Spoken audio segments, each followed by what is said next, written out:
Oh, that intern got fired. The kid at the NTSB, National Transportation Safety Board, who okayed those names that ended up on TV of the Asian pilots, he's been fired. I'm surprised. Yeah. Usually there's no responsibility taken. No repercussions. What were those names again? That the 4 pilots' names were like Something Wong. We too low. Big Dick Fuck or something. Holy fuck. Holy fuck. To Something Wong. Something Wong. Big Bang Boom or something. Yeah, Bing Ding. Wu-Tang Clan. Boom Ding. Boom Ding Twat. Ow. So the kid lost his internship. His boss, Dick Hertz, fired him, according to our sources. I was hoping for sure that like Richard and Sal were behind that holy fook. And I was just hoping... Or at least Captain Jenks. Right. We don't even know. No one's taking credit for that one. But I know it wasn't my guys, which is why they're all fired. Although they've pulled off some good ones. There was one they did where they did the birthday announcements, and they just had one name after another in the birthday announcement. Hey, Richard and Sal, how do you guys put that together, by the way? I'm sure people would like to know. Like, how do you get all those names out? I mean, that's a fucking home run. Norm S. Cock. Dix E. Wreck. Loose cunt. Can you give us some insight on how you arrange that? We have a list. We're always thinking of them. So do you keep that in a computer or do you have that in a book? I have it on my phone, like a list. Right. Like it's a go-to It's like, list. hey, as soon as you hear an auction, you go to that list. Yeah, like one that we've been trying to get off that we haven't got off yet, but we're still working on is T. Nanal. T-Nanal. Yeah, T. Nanal. T-Nanal. Like T-E-E and then Nanal. Yeah. And Well, why don't you just put T period Nanal? Like we've tried that too. Yeah. But they catch it somehow. But well, T-T-I could be good, like a Japanese kind of Asian name. T. Nanal. But then they might call that person Ty. Ty Nanal, yeah. Oh. That's pretty good. That's pretty good, though, even when they screw it up. Like Hand Job is still funny. Hand Job. Because you know what Han Job. You were asking if people use it. My parents still use it all the time Swap in and shop? Kansas. Really? Yeah. That's how I kind of knew it. Grew up pranking people like Somebody that. legitimately uses it. Yeah. What has your dad sold on What did Swap they and Shop? get? They get a lot of Taco Tico coupons. But how do you get a break on a Taco Tico coupon? Because if you get a $25 coupon, it's still $25. Do they charge you less for a 20? Like You get $30 worth of food for like 25. Oh, really? Yeah. Oh, wow. Mm-hmm. But then they got to Maybe I ought to tune in. But then you got to spend the gas to go get it. So. Oh, you got to go. You mean they don't mail it to you? No, you have to go pick it up. Oh, so I don't know God. if it's worth it. You should ask Richard about when him and his buddy used to make phony phone calls, and they got called down to the program director's office as kids, and he threatened to arrest them. What program? You had a program director? No. when you were a kid? They were making phony phone calls, so the radio station called him in. You're kidding. At the tradio, And you went? local tradio. You were doing this as a kid? Yeah. I didn't go, but my friend did because he was scared. Did you explain to the program director that this is going to be your future job? That you're just in prep? If he only knew where I am now. But Wow. It's funny because my friend snuck in a recorder, and we still have tape of this program director yelling at my friend. Oh, yeah? Oh, it's funny. So wait a second. You made a phony phone call. How'd they get your number? Bunch of them. They didn't have those tracking devices back then. My buddy started bragging around town that we were messing with Tradio. Oh, and then word got back to the program, director, and then he called you guys down to the radio Yeah, station? he called all of our parents. And you had to go? I didn't go. Your friend went. My friend did. And yeah. what did the program director do? He goes, he just yells at my friend and goes, "Do you know this Richard Christie character?" But Howard, the guy recorded all of this. He put a Wow. recorder in his pocket. Wow, your friend recorded it. Yeah. Wow. Yeah.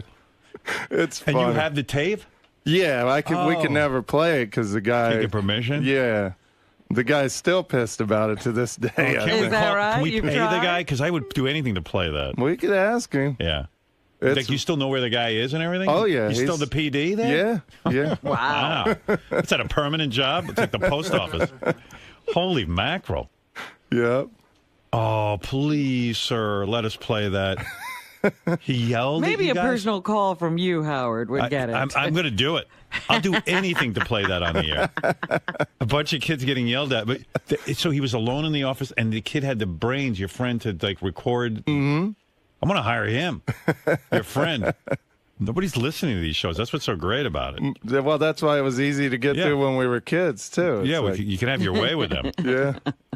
I tell you, dirty names are always like, I'm in tears when I hear funny, dirty names like that. Me too. Like those, the Asiana pilots, when I first saw that video, I was crying. I was going to fire you guys for it not being you. How do you know it's not us? I don't know, but because I know you'd take credit for it. Yeah, we probably would. It'd be great if Richard got called down to the National Transportation Safety Board Had to testify. and had the tape recorder in his pocket, got yelled at by those guys. What's this one? Sal pranks Gary about booking Metallica? What's that? Yeah, when you said Metallica's coming in, which I am so freaking psyched for. Right. Sal pranked Gary years ago about Metallica coming into play. Did you? Yeah, when I used to call him a horse-tooth jackass back in 1996. Let me see. Howard Search, may I help you? Gary? No, he's on the phone. May I take a message? Tell him it's Cliff Bernstein on the phone from Q Prime Management. Hey, Metallica. Yes. April 15th. They're in town? Yep. What are they doing? Letterman. No kidding. Yep. No kidding. And they want to come on? Yep. Well, that's great. I mean, what Can we do it or what? Yeah, absolutely. April 15th? Yep. Listen, we have a song parody, too, to do on the show. Wait a second. What's your partner's name? It's called Horsetooth Jackass. See, that's not that good, though. Back in the day. Because That was Sal's when I was a early beginner. work. yeah, you've gotten Early better. work. Yeah. But we have a whole database, Howard, about right here, about 15 pages of all the dirty words, the dirty names that we go to when we make Right. these phony phone calls. Give me the name that you're dying to get on the air that you haven't so far. Well, one is Herb Eversmells. Ever smells. That's a tough one. And we did gay bathhouse, but now we're trying to do gay boy toucher. Yeah, Gabe Oi Toucher. I don't know if we've done Lou Sasshole either. Yeah. That's a good one. We have a whole... Lou Sassole, you can get. Lou yeah, Lou Sassole. Dixon B. Tweener Legs. These are the ones we've been trying to get off. Right. How can people listen to that and not just be in tears laughing when they hear a name like that? Some people get so mad. It's like One of my favorites is Droopy Balls. We called the guy with that one. Drew People. 100-year-old. P-balls, Drew yeah. P-balls. Our show, I got to tell you how fucked up our show is. Like, I've put together a seminar where everyone is going to get together and just talk phony phone calls. Right. A phony phone call summit. A summit.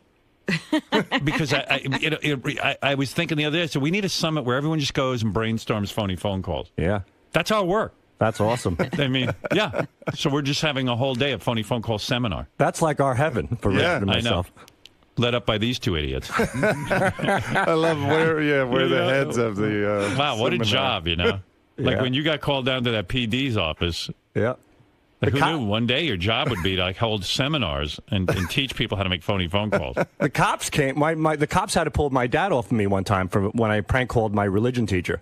What do you mean? When I was a kid, I used to prank call my religion teacher. I used to go to the supermarket next door. And how did the cops get involved? She started taping it. Right. And then she figured that was my voice, and she handed it over to the police because I wanted phone sex from my religion teacher. And then when the cops showed So up, my dad goes, "Can I talk to my son in the back?" And Yeah. he sent me in the back, and my dad jumped on me and started beating the shit out of me.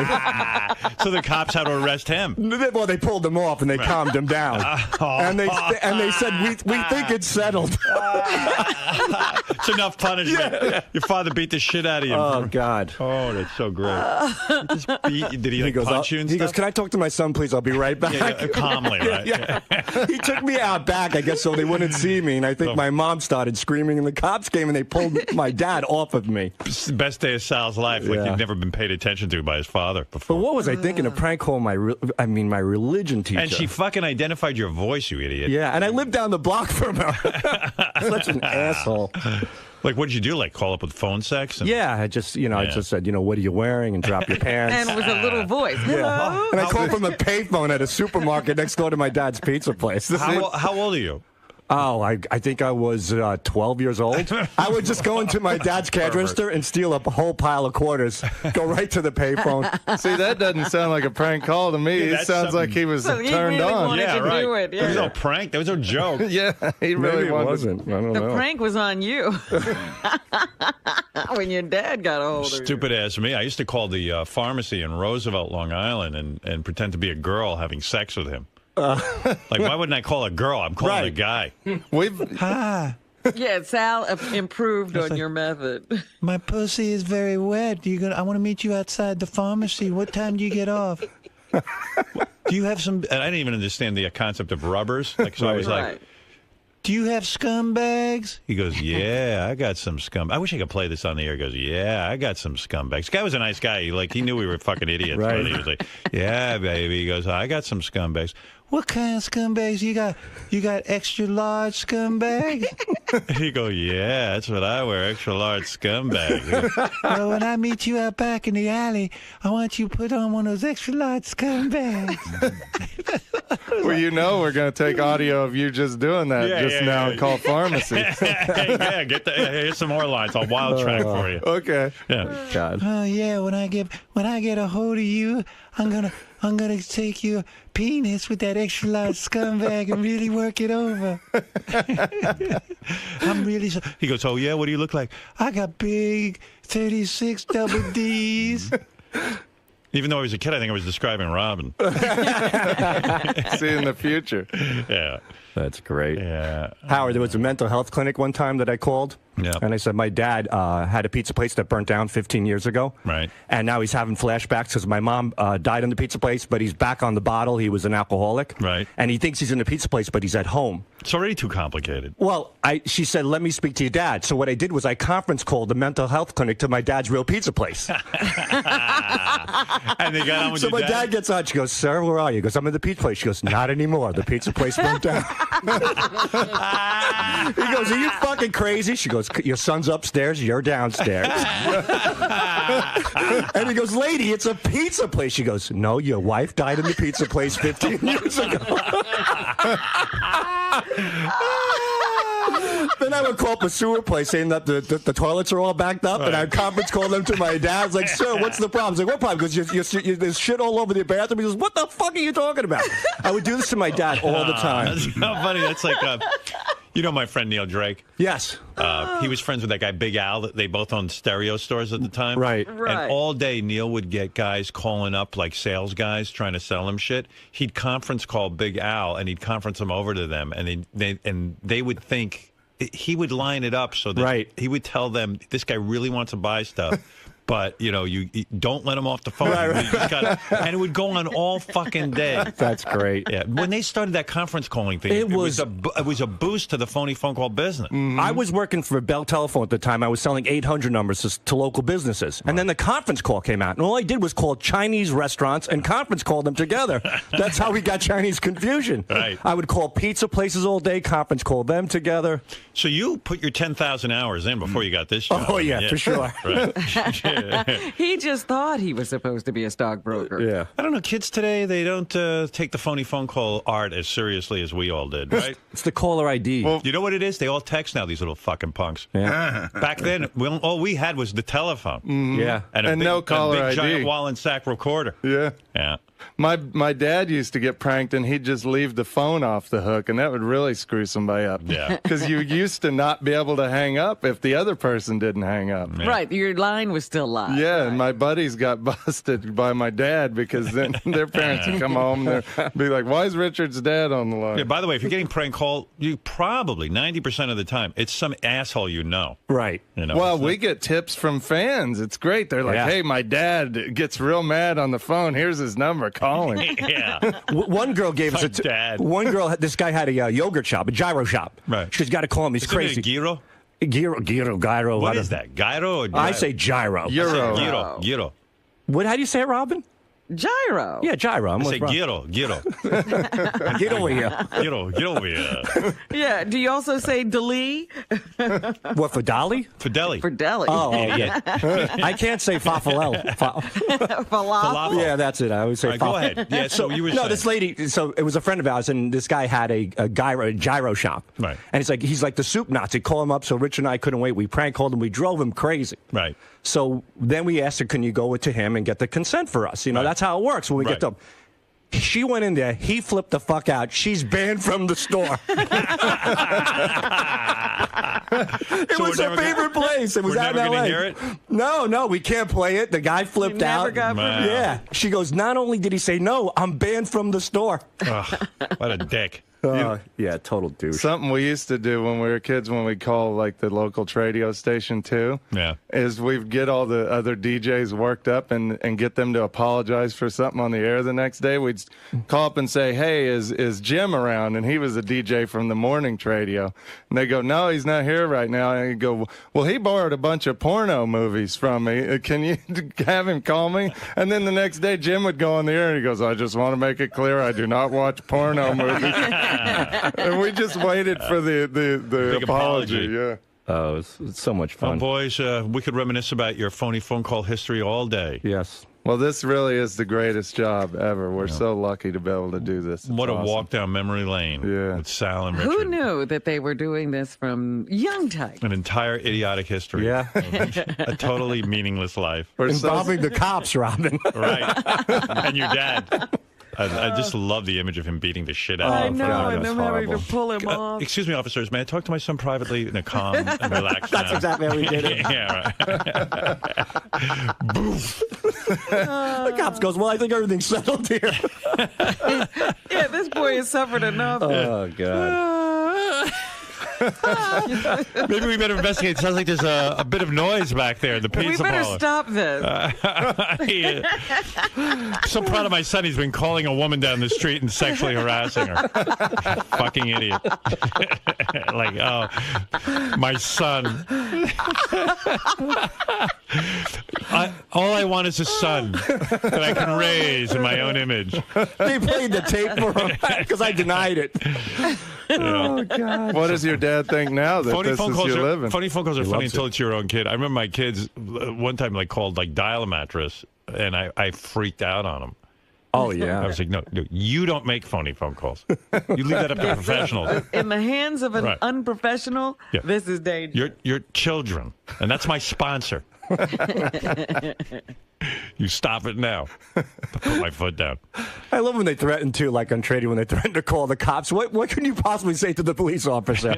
Meanwhile, the phone we call from, it's this high-tech, like they got these awesome phones for us when we came to Sirius. Yeah. It's some high-tech thing that sends out a signal that blocks any kind of caller ID. So there's no way they have our caller ID. And Well, you'd be that's the thrilled if funny they thing. did. They keep saying, Oh, you know, yeah. we have your caller ID. And I'm like, they're waiting for you to call. Right. Yeah, we wouldn't mind if they called us at all. Huge erection. Hugh erection. Well, that's another one we've tried, like huge erection. Right. Yeah. Yeah. You've gotten that on, right? I can't remember. That one we didn't get, no. We've done We got so many Dixie of them. wrecked. Dixie Wrecked. Yeah. That Dixie, we just heard, R-E-C-T, last name. Dixie Wrecked. Yeah. Like, how can you get cunt lips on there? Just can't. No, yeah. Connie Connie. Connie Lingus. Connie Lingus. That one I think we got off as well. Connie Lingus. Yeah. Well, that's an old one. All right, boys. Coxucker. Cocksucker. Coxucker. Zucker. 100 years old today, the Coxucker. You never got that on. No, that's on our list. Yeah, but you can't get that on because no one's going to fall for cocks. Well, you'd be surprised. You got curly pubes. Hey, yeah, curly that's pubes the on. guy Pubes. said pubes. And Curly huge- pubes is crazy. and So huge maybe he'd say hairy cunt lips. Harry anything is good. All right, get out of here. All right, And get back thank to you. work. Why are you in here not making phony phone calls? Get back to that dungeon I put you in. We'll get right on it. All right. I'm not paying you here to sit on the air. Sometimes you got to crack the whip on those two. Fellas, a red letter day to say the least. I mean, you rarely get... Congratulations on being in there for almost a half an hour and not getting thrown out. Can you believe it? Wait, John and I kept saying, John and I a said, he's one story away from being thrown out. I waited for you to go. And then Howard, we called this black school, we yelled out the N-word. He's like, all right, get the fuck out of here. We minded our P's and Q's this time. Yeah, I tried. Fellas, when you receive such high praise on days like this morning, does it make you believe in destiny or fate, in the sense that you guys have been honing this skill for such a long time? We're just saying how fast you can walk backwards. We're always pranking. Oh, you pranks. We even pranked Greggy. In all seriousness, though, I mean, this is a skill that you've been developing your whole life. I mean, you mentioned it's almost like you like to bust balls, and it's been something you've been able to do. It just it makes us laugh. Like, we never laugh harder than when we're coming up with these dumb names.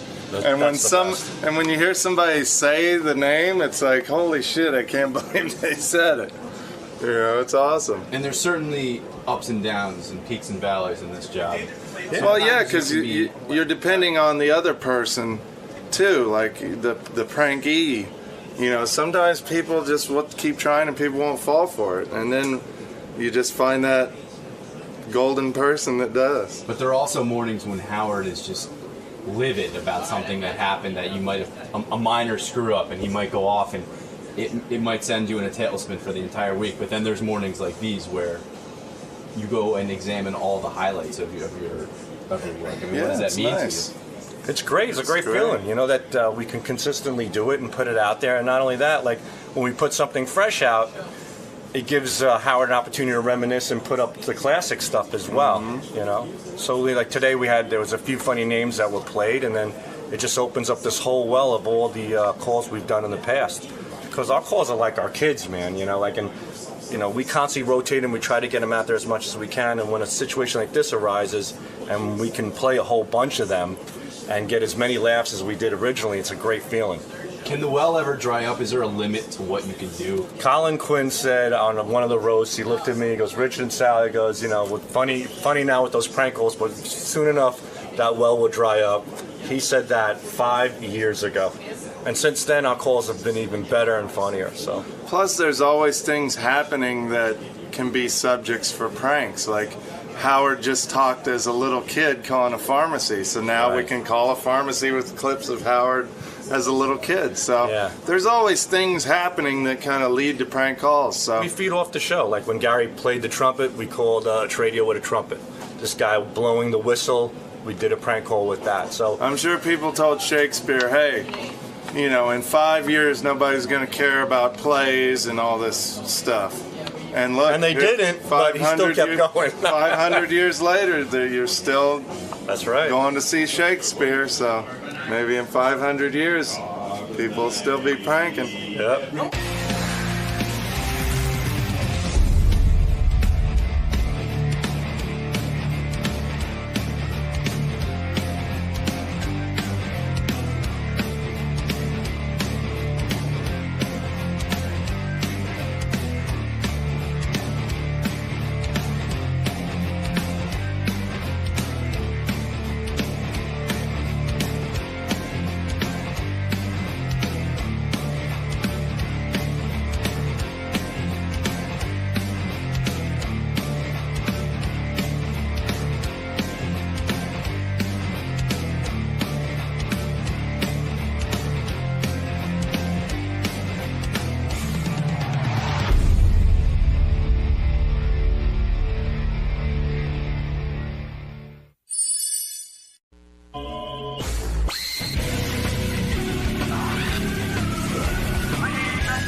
I'm Wilmer Valderrama, and I'm here at the Howard Stern Show. We're about to talk about some scandalous shit, and that's cool because we can say shit now. Isn't that great? We don't have to get beeped. You know, like when real people are part of a speech is a beep as well. No, it's time we get to say shit. So I'm excited to be here. I'm a big fan of this, and you know, it's been 8 years, you know, of me trying to get up here, and finally it's happening. So it's really exciting to be here. But Hope you guys check it out and have fun because we're going to talk about some stuff, including my MTV show, Your Mama, on April 3rd. There's going to be some shit talking on that one, too. Hey, I got to meet this kid. This kid's my hero, Vilmer Valderrama. He's a slick motherfucker, this kid. This kid is getting more pussy than Artie, Shuli, Benji, and Fred combined. There he is. That's the guy. About it, and I said, you know what? Hey-oh. He's up to his ass and pussy. This kid's up to his ass and pussy. Wilmer is not having sex, but Vilmer will have sex. Exactly. Are you Vilmer? Hey, how are you? How you doing, brother? It's a pleasure. How are you? How you doing? Vilmer's elbow deep. What's up, buddy? guys? Oh, How's it going? you got an accent. I thought the accent was a put on. Well, it depends. The one on the 70s show is the one that made me the money. You know what I mean? Even though, welcome to the show. Are you Vilmer or Wilmer? It's Wilmer. It's Wilmer. Okay. Yeah, it's Wilmer, but a lot of people call me Vilmer, actually. Yeah, I've only heard Vilmer. But I'm from Venezuela, but over there's a lot of Germany. Why are people calling you Vilmer? It sounds pretentious, and you're not even advocating it. You're Wilmer. You know, what it is a lot of people assume it comes from Germany. You know what I mean? Because Venezuela is kind of formed by a lot of Italians and well, they and took in German. a lot of Germans after the war. Yeah. So then a lot of names came from that, and which is weird because we have a lot of Indian looking people over there. Then all of a sudden, you even say that when you were in high school, before you got to be an actor, to be on that 70s show with Ashton Kutcher, that you were like the character Pedro in Napoleon Dynamite, that you really didn't get a lot of pussy. Yeah. You were never a ladies' man. You were kind of geeky? Yeah. Yeah, no, it's funny, when you can't ask for a coffee, when you don't have the vocabulary or just the language, you really become isolated by a lot, and you were born in the United States. Yeah, I was born in Miami. And you were taken to Venezuela when you were 3? Yeah, when I was 3 years old, I moved back to Venezuela. Yeah. And then they brought you back here, and you barely knew English, and you were like Pedro. Yeah, I didn't even, to be honest, I didn't even know how to count. I didn't know how to... So how did you end up getting a job in Hollywood on a big hit show? If here you were this geeky guy, no confidence, I assume, very Pedro-like. Right. And I assume in high school you never got laid. Is that true? Yeah, well, high school was it's a long journey. I mean, you're talking about, when I first got to the United States at 14, the one thing that was... Did you get laid in Venezuela? That was funny. It's like just before I came back, age 14. I don't know if they were doing charity. I don't know what they were doing, but like, here, you know what? You're leaving anyways. You know what I mean? A girl gave you sex. Exactly, yeah. In Venezuela. Yeah, exactly. Here, leave your virginity in Venezuela. A Venezuelan girl gave you, was she another 14-year-old? The two of you got it on. You had it was the famous hide and seek. Okay? Nice. So explain to me, you come to this country, and now you're in high school. Kids can be tough. You don't know the language. They don't know in Venezuela you're a stud. They're mean to you, so you didn't get any girls the entire high school years. No, and that's what's interesting. When I first got to the United States, I figured, okay, how am I going to learn to ask for a coffee? Like, how am I going to be able to order under a restaurant, And when I was in Venezuela, I was always dancing and singing and acting since I was like 6 years old. So I figured that the one thing that was going to help me improve my speaking skills would be to, go back into school activities, which was going to force me to read, force me to speak up, and force me to raise my hand and get on stage. You knew to do that for yourself. Yeah, look, you joined did you join the theater? Yeah, I joined the theater department, and at the time there was, talk about being a geek and then jumping into another Geeks Fest, you know what I mean? Was your first gig that 70s show with Ashton Kutcher? No, I actually did a bunch of commercials. My first commercial was a Yellow Pages, Smart Yellow Pages commercial in Spanish. Right. Yeah, right. so with that... that's your advantage. You can do, now that America has a lot of Spanish-speaking media, you can do both. Yeah, no, and that was what really helped me a lot, because then with that money, I paid my dues. I became a Screen Actors Guild. And look, my family now, we're struggling a lot. We really never had any of this kind of opportunities, and my dad wanted me to just get my education. He didn't want me to work. But when you're... Is your family now mooching off you? Do you find that you have to support your father and your mother? That's the thing. My mom and my dad are so proud that they won't ask me for anything, so I just have to do it for them. What'd you do? You buy them a house or something? Yeah, at age 18, when the 70s show got picked up, the first thing I did is, Mom, Dad, we're not paying rent anymore. Wow. You know what I mean? That's nice. You're a good son. Well, Are there other brothers and sisters? Yes, I have. Poor you. What a burden. What a burden. And then they probably don't do anything. Oh, no, they wear more name brands than I do. In Venezuela, you probably had no toilet, no telephones. And now here you are. You're the guy with the money.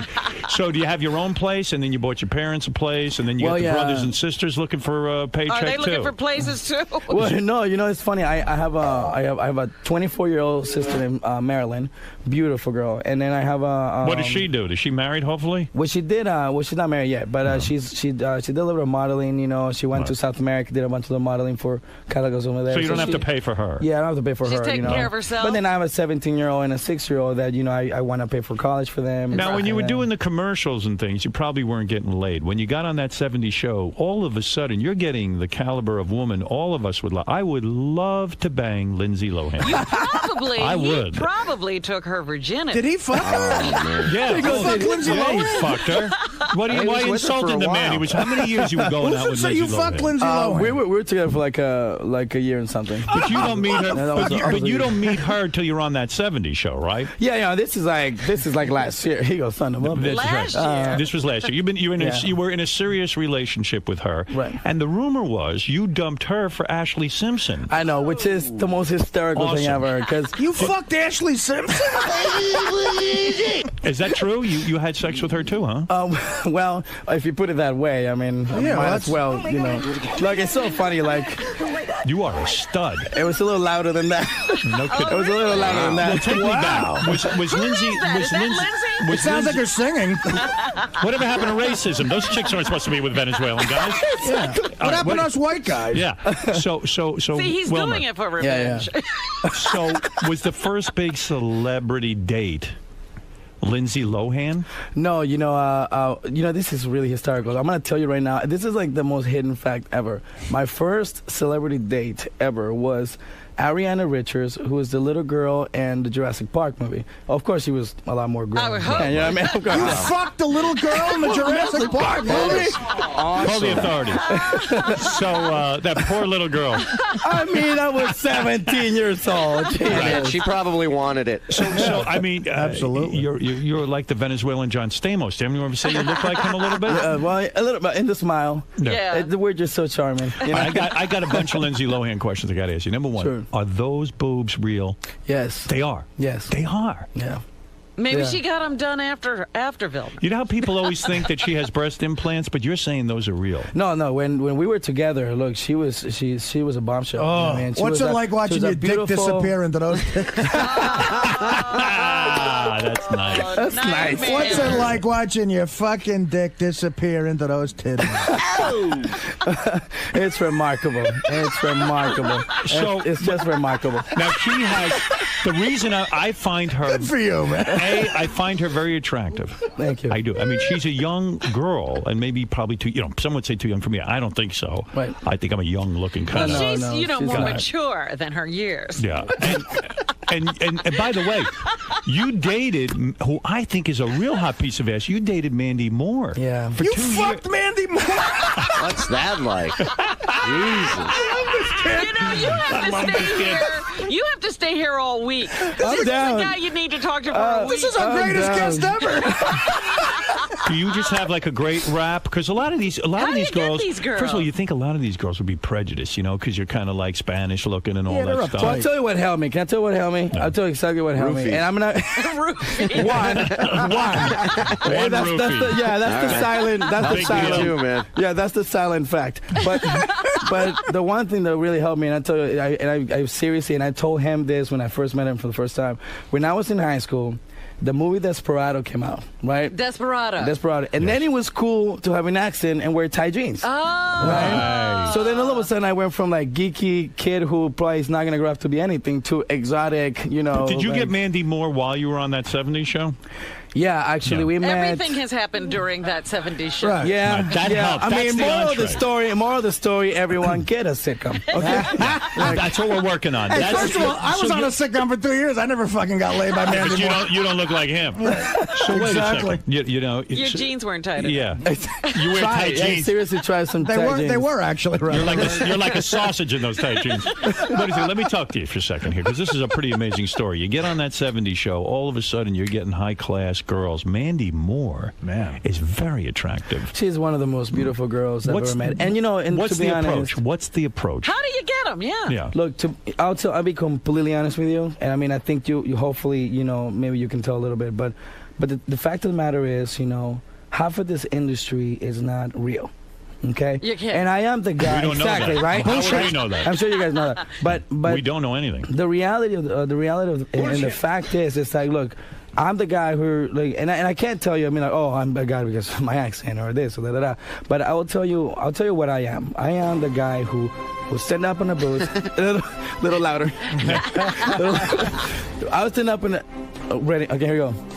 You're the guy. Wait, go ahead. Finish the thought. I am the guy that was stand up.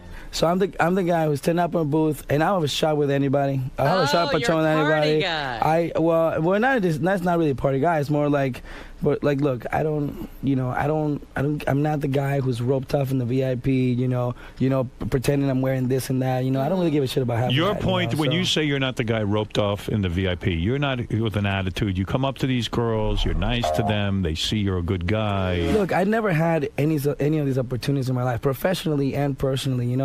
And in my life, one thing that I've grown to know is that this industry, look, half of this can go like. Today, I can get fired, anything else not. And if I don't make the most out of my entire life and make friends and find those real people that are going to make me not only proud of who I am, but these girls. Well, see, I'm sitting there. So you're a party, like you'll ask them to dance. You approach them. Well, yeah, I mean, how'd you meet Mandy Moore? Where do you meet her? Do you meet her on the set of that '70s show? Well, that's what's hysterical. This is a really funny story. I got called, and at the time, a teen magazine. She was doing the cover of Teen Magazine. Would you go to a shit music festival or something? Exactly. Yeah, with a radio show or something. Lots of shitty music. Yes. Go ahead. So you fucked every shitty singer in the business. Would you go to a talentless convention? So wait a second, Mandy Moore. Get back to her. I mean, imagine those three in a fucking duet. First time you see Mandy Moore naked, how much time do you have to put in with a chick like that before you get to start banging her? Do you have to put in months of time? No, well, see, we were each other's first loves. You know what I mean? Like that's like an hour. She was a virgin. She was a virgin. You took her virginity, dude. High five. High five, Artie. Come here. Okay. He goes high five him for me. Wait a second. Did she tell you? Did she say to you, look? Did she say to you, look? I'm a virgin. I'm in love with you. I'm ready now to give myself to you. Well, see, I mean, things don't really work out that way. It's not like like the movies. You're like, I never had a virgin. I'm ready. No, right. I never had a virgin. No girl would ever. One girl said to me, she didn't even want. My first girl that I had sex with said, I don't want to give you sex because you'll always remember the girl you had sex with first, and I don't want to be rattling around in your brain the rest of your life. She didn't want to be his first. Right. So she really trusted you to give you her virginity, right? Well, look, any relationship period, you know what I mean? Like if it lasted some time, The closest I got one time, I was a girl's 14th, I think. Did it hurt? I never took a girl's virginity. Same night. Yeah. Like to burst through that hymen is hard, right? Look, that shitty singing talentless hymen. So I'm such a fan of the show. You have no idea. And like sitting here, I'm like starstruck all over again. Explain to me something. Forget her. I mean, you've obviously had some girls' virginity. Is it hard to pierce that hymen thing? It's do you want to know that you're going to have all that work, or would you rather be surprised? Okay. Okay, well, honestly, like I think everyone somehow is going to relate to this, but look, no way, no way, special aspect here, and he wore tight jeans too. Unless you're going to tell a story about a fat hooker. Let's stay on track. This is a good story. I need to interview you for real. You got some good stuff going on. There are young men out there wanting to know this. Yeah. Do you have to use some sort of tool to pierce that thing? I will say this: it is not like warm apple pie. Okay, it is not like great. that. Is your penis black and blue after you take someone's virginity? Exactly. Let's see. How do I put this in the most political way possible? It's just really good. Yeah, there you go. You enjoy it. This is really good. Did she like it, or was she like, "Wow, that's painful"? I think I'm sure for any girl it's gonna be painful the first time. So when you're going out with her before she decides to give you virginity, can you do everything else to her? I mean, can you get oral? Can you get all that anal and all that stuff? Yeah. You have to be in a normal relationship after. Right. There's some sort of sense of attraction that someone else that someone has for each other. And look, when we first met. She was like this huge pop princess. You know what I mean? At the she's time, hot. And the thing is, then I was told her, and everybody's so afraid of like saying, paying her a compliment or something like that. And the first time I met her, I remember the jukebox scratch. Like she comes up and have you met Mandy Moore? Because she was doing a cover of this magazine, and then she was interviewing like 3 or like 4 actors in the issue, Right. And I was one of them.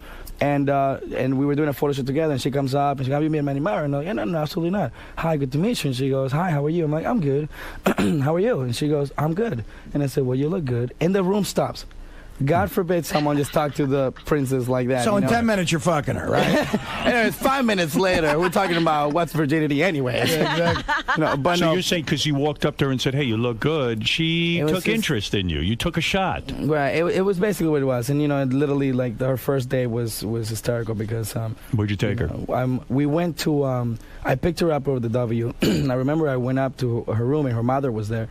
And her mother says, she's changed shirts 3 times. And I go, oh, wow. And she goes, Mom, what are you doing? So we went upstairs. When do you fuck the mother? Yeah. Nice threesome. Did she wear a bra on the first date, or is she all tied? Because she's changing her shirt. You're in, because it's like, wow. She really cares how she looks. When Mom said that, it totally gave me confidence to be like funny. Well, let me be funny guy now, because I'm already in like that. So where'd you take her, to dinner? We went to we went over to this restaurant, Ivy at the Shore, and Ivy, that's the place to be seen and to see. Yeah, but it was the one in the Santa Monica. The one in Beverly Hills is the one where it's like a red carpet outside. That's where Robin and I go. Yeah, nice. We want to be seen. Well, we got to plug the new show. You know what? You're the kind of guy I need about 7 hours to interview. I'm going to give you this guy's resume. You're about to get your mind blown. I said he needs to be here all week. Listen to this guy's resume now. Get ready to just Artie, sit back for a second. Down. If this isn't a young man's dream, this is an old man's dream. Listen to this. It's a man's dream. Jennifer Love Hewitt. Oh my God. Scale of 1 to 10. How is she? She's an 8. Okay. Jesus. Jamie Presley. Right. Oh, she's just a friend. She's just a friend. Okay. Okay. Rosaria Dawson. Oh, she's so hot. Scale of 1 to 10. What's she?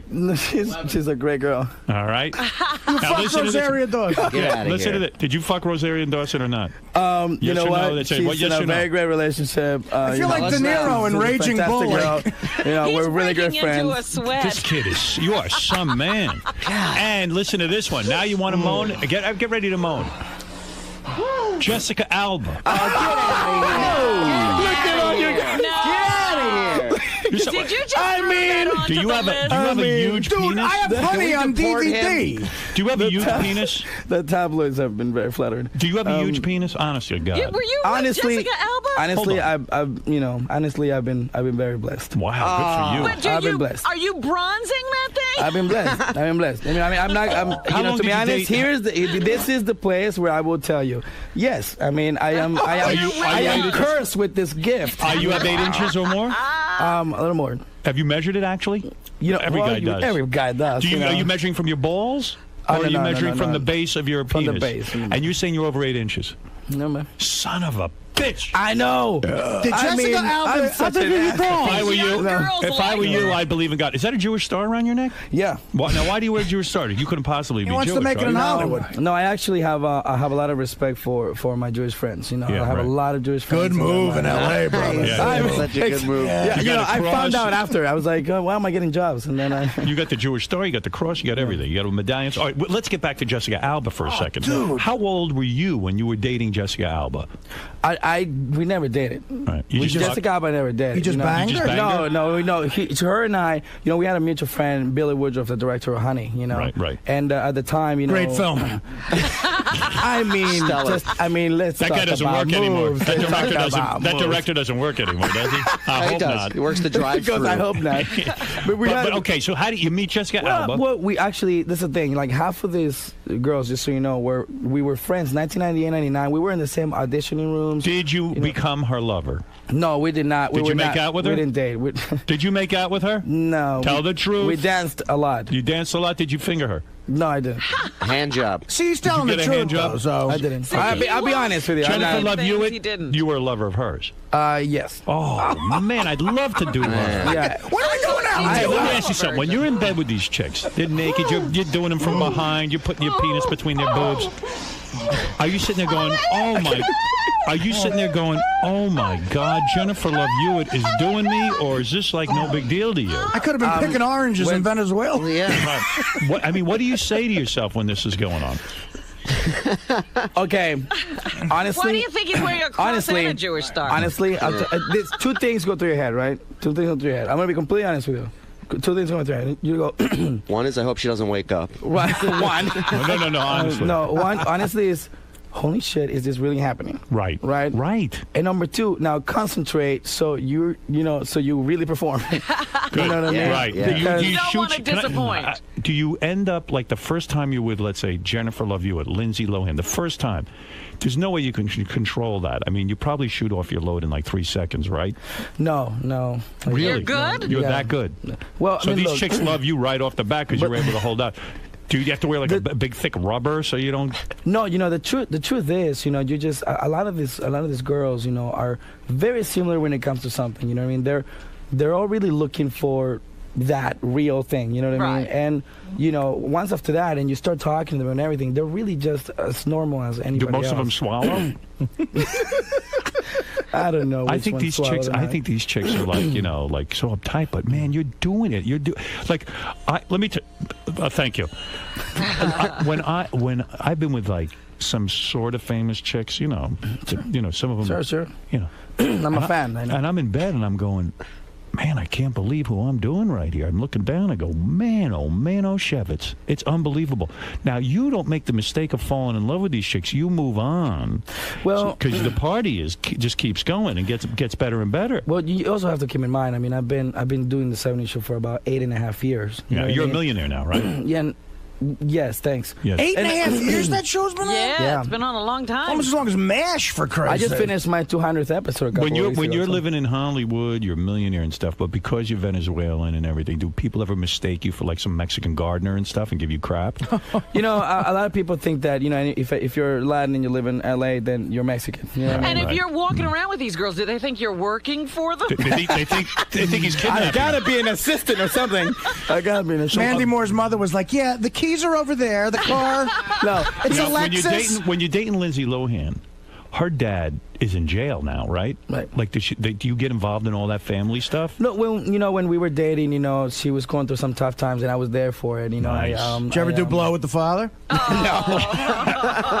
I never saw any of that. Now, let me ask you something. When Lindsay starts getting real skinny, is that when you bailed out of the relationship? No. To be honest, was that she happened. anorexic or what? Did you catch her vomiting? She lost weight, after we broke up, like way after, Oh, so you got her when she was really hot with the big boobs. Well, I guess if you're gonna put it that way, I guess yes. But no, that she was, when we met, she was this, this bombshell. She was Jessica Rabbit. You know what I mean? Yeah. Did you have to deal with the father, the crazy father? I dealt with some of their family stuff, but I was actually very happy to be there for them, and both of them had interesting points. Each one of them had an argument. And does she have red hair down there? No fire in the hole? No fire in the hole? No. Really? So the red is fake hair? No. Red is red, but there's no red down there. Nothing. No, there's no. She never kept any of it around. Oh, there's no hair. Right. Oh, you bastard. Come here. I want to smell your fingers right now. I've been with red-haired chicks where it was like a 3-alarmer down there. Lindsay was, she was actually really, she was really great. She really loved herself. She really pampered herself. But she's great. I love pamper herself. She really pamper herself. She grooms. She smells good. She's a beautiful girl. I'd love to bang her. On a scale of 1 to 10, is that the best sex you ever had? 10 being the best?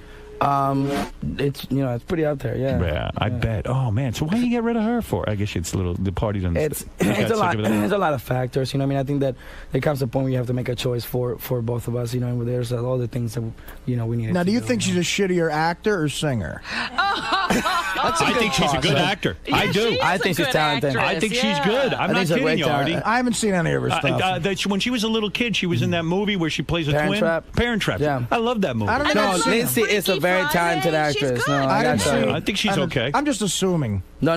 Hey, no, so she's you're a very friends, talented girl. and you're real good. Your best buddies like Ashton Kutcher, and you hang out with Demi Moore and Ashton Kutcher. Yeah. Is she pregnant with his baby?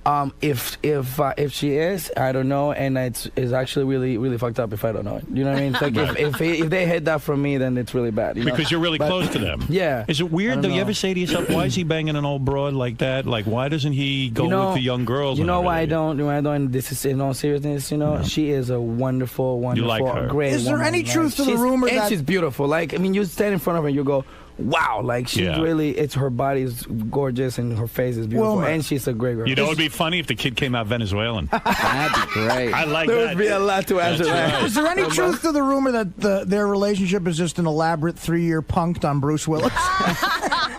Definitely not. Definitely not. So there's no problems in their relationship? That's the rumor. No, now. you know, they're great. They're great. And, you know, Right. trust me, I've hung out with them plenty. And they're good people. And look, Ashton's my brother, and she's a wonderful woman. I Weren't you in a movie with Macaulay Culkin? Yes, I Did you was. make out with him in the movie? We got out of it. Like, we were able to convince the director that we didn't need it. Good for you. Yeah, Good thank for you, you. man. That's bad. No, the movie was really twisted, and it was about Michael Alley. Guys, you guys You know. were the little lover, right? I was Keoki, yeah. Keoki, yeah. Lindsay Lohan, just take me back there for a second. She was so in love with you that she'd get jealous and erase your phone numbers from your cell phone of girls. Well, a lot of stuff happened that really, you know, shouldn't have happened. You know. Good for you, man. What do you mean? for you. Like you start. Wait a second. You start looking through your cell phone, and then you say, "Hey, where is so and so's number?" You get confused. Well, you know, look, like I said, Did she a lot of erase them stuff all happened. or just the girls? No, there was times where there were certain things that made her uncomfortable, and sometimes you as a man, you have to kind of cater to such smack her around things, a little. You know, there's certain insecurities that come with being in love, I guess. You know. Did she cry when you dumped her ass? I mean, yeah. Who'd you dump her for? Look, it was very dramatic. Did you dump her for Ashley Simpson? Never. No. You never. And that's the banged thing. Ashley We Simpson? didn't. Ashley Simpson and I never dated. I want to do her too. You know, I think she's hotter than Jessica Simpson. What do you think of that? I think she's a beautiful woman. Yeah. I like her. I think Ashley's a great girl, and you know, it's so funny. I did it actually like years ago, and she and I just became best friends. You did her years ago? No, he dated right. her. Oh, you Right. dated her. Yeah. You dated her. You dated Ashley Simpson years ago. Yeah, years ago. And then, you know, when Lindsay and I broke up. Finger up her ass. Oh, yeah. She wouldn't even know what hit her. These young girls. She didn't know what to do with it. She wouldn't even know what to do. 3 knuckles deep. 3 knuckles deep. That's right. No, but see, we did it years ago, and then when Lindsay and I broke up, you know, she's one of my best friends, and we started talking. Whatever. No, and seriously, blah, blah. No, seriously, you know, and then all of a pussy sudden the shame. tabloids started taking it out of context, like we were dating, but we never did, you know. Man, look at all the trim you're You getting. ever fuck a fat chick as a goof? Like, You know, in life you have to experience everything. So you have. Oh. Man, man, I can't imagine like when you're standing there and you're staring, you go, man, Lindsay Lohan's naked in front of me, Ashley Simpson's naked. Oh man, Jennifer Love Hewitt's on her knees in front of me. You know, I honestly. Have you ever had you've had 2 women at the same time, right? Howard, I wouldn't ever lie to my fans. Yes. You did. Really? Now, was he famous women? Like, did you have like one of your hot famous women, like with a stripper? No. You can't do that with the famous ones? the Simpson sisters? No, I never tried. I mean, that's tough. Oh man, you're something else. When you were dating Ashley Simpson, isn't her father like whacked out crazy? Not He was super cool to me. He was cool. Joe's super cool to me. He's a good guy? Yeah, he's a great guy. I've never seen him do anything weird. You know, but then again, I don't live there. But he's great. He's been great to me. Damn it, Jesus, who you with now? I'm single right now. Nice, man. I'm just working Who are you hard. looking for? You know, Dude, you want to have lunch at Hooters today? hey, I love the buffalo wings. I'm down. I'm down. Fuck the buffalo. Jessica He Alba, has, no. perfect naked. No, look, Alba is a great friend. She's a good girl. You know. are out of control. He's man. never had her, Howard. You got to see her stomach He's in had that her. He movie, won't honey. admit to her. No, he's not. He wouldn't lie to us, would he? Why lie about that? I'm going to put you on a lie detector, man. This guy's unbelievable. Bring it. Got a 22,000. Who else? You got a 22,000 square foot home in the San Fernando Valley. Look at you. Yeah, you know, I just bought. Man. Hey, you guys enjoy this, which I'm sure you guys have talked about the website, but I just bought Chuck Norris's house. Really? No kidding. I just bought Chuck Norris' house in Tarzana. I was super excited about it. You know, we I love Chuck. he's rad. And Can you give me a story of any time you've been rejected? by a woman, by an actress? Oh, yeah. By a famous actress? By a famous actress? Yeah. Has anyone ever said to you, listen, get the fuck away from me?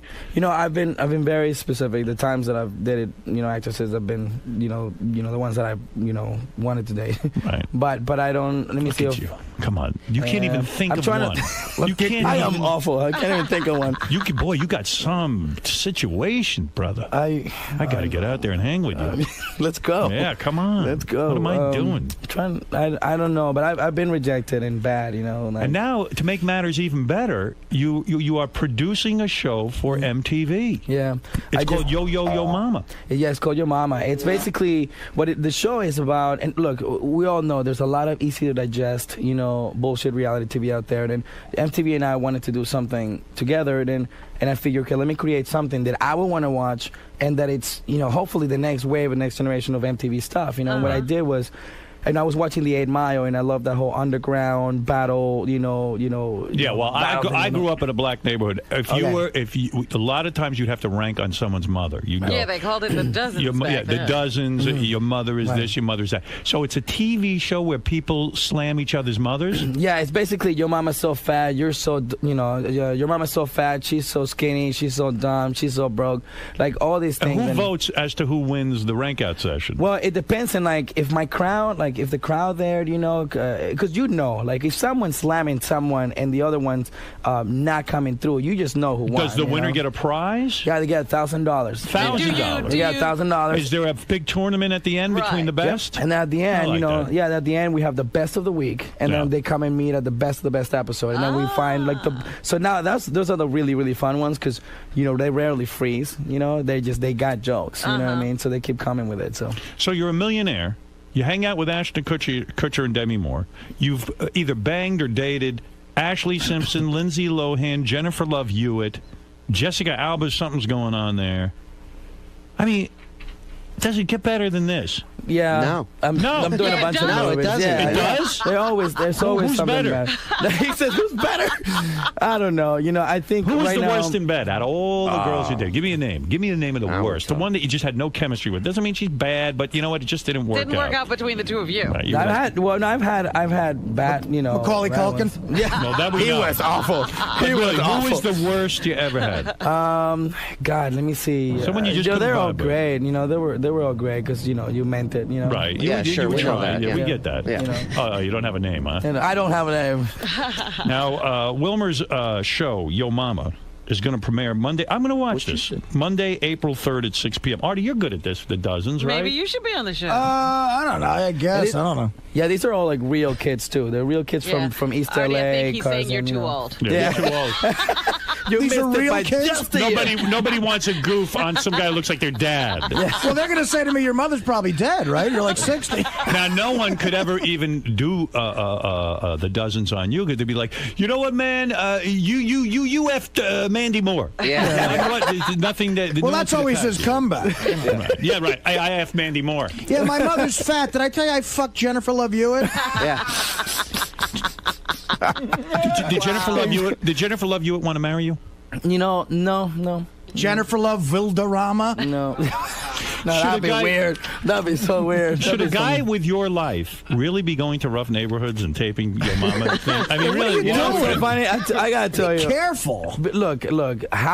Literally 80% of my friends, they grew up in Compton and East LA, Carson. You don't invite them over your house now, do you? Oh yeah, we hang out all the time. Hey, I'll have a 40 every once in a while. But have it with Demi Moore. Do you have pool parties and stuff at your house? Yeah, we have stuff at the house. Chicks come over in bathing suits. They bathe topless. Yeah, of course. Demi comes over there. I learned well from Diddy. Does Demi come over to the pool party in a bathing suit? Well, I haven't had one where Demi has come, because they've been working and stuff. What's the one chick in Hollywood you haven't had so far, but you fantasize about, like, hey, I want to meet her? The dream band. Can't wait to meet. Yeah, I mean, you've worked your way through pretty much an A-list here, but like, who? Who would I love to meet? Obviously, everyone's gonna say the obvious one. I think Angelina's is. Angelina's fantastic. Yes. Well, you said you're talk about being the ultimate. You know what I mean? Yeah, but you don't want to be hanging around with those kids and the Mohawk and Zahara. I'll sit that one out. Zahara. Who needs a kid with a mohawk? Right. Yeah. Fuck her while Brad Pitt's taking those kids sailing or something. Ever do a black chick like Halle Berry? Yeah. Look, Get out. Never Halle Berry, but you know. Not Halle Berry, no. Yeah. Well, anyway, Wilmer's show, Yo Mama. I will watch this. Premieres Monday, April 3rd at 6 p.m. There was a time that I was pretty good at doing that, Yo Mama. So was I at one time. Vilmer, what's your favorite mother joke? Mother joke you've heard? Yo Mama joke. Let me see. There's one that goes, "Your mama's so fat that when she dances, the band skips." That's right. That's a classic. It's classic. There's another one that's, "Your mama's so fat that when she wears heels, she drills oil." Oh, all right, that's good. That's the a good other one is, Artie, what's your favorite one? Well, a black kid said this to another black kid when I went to high school. I mentioned it the other day. It's one of my favorite dozen jokes I've ever heard. Your mother's so black that when she went to night school, they marked her absent.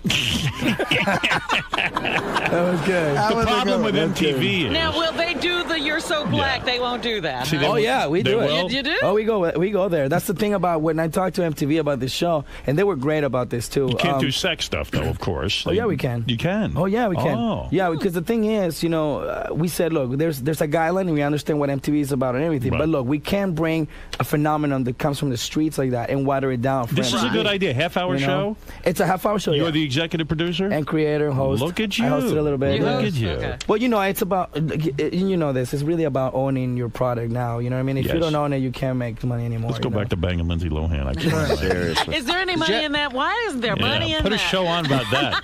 Does she still call you? Lindsay and I talk once in a while, yeah. You ever do Paris Hilton? No. That's not, you don't like her? No, she's nice, but I won't. Why?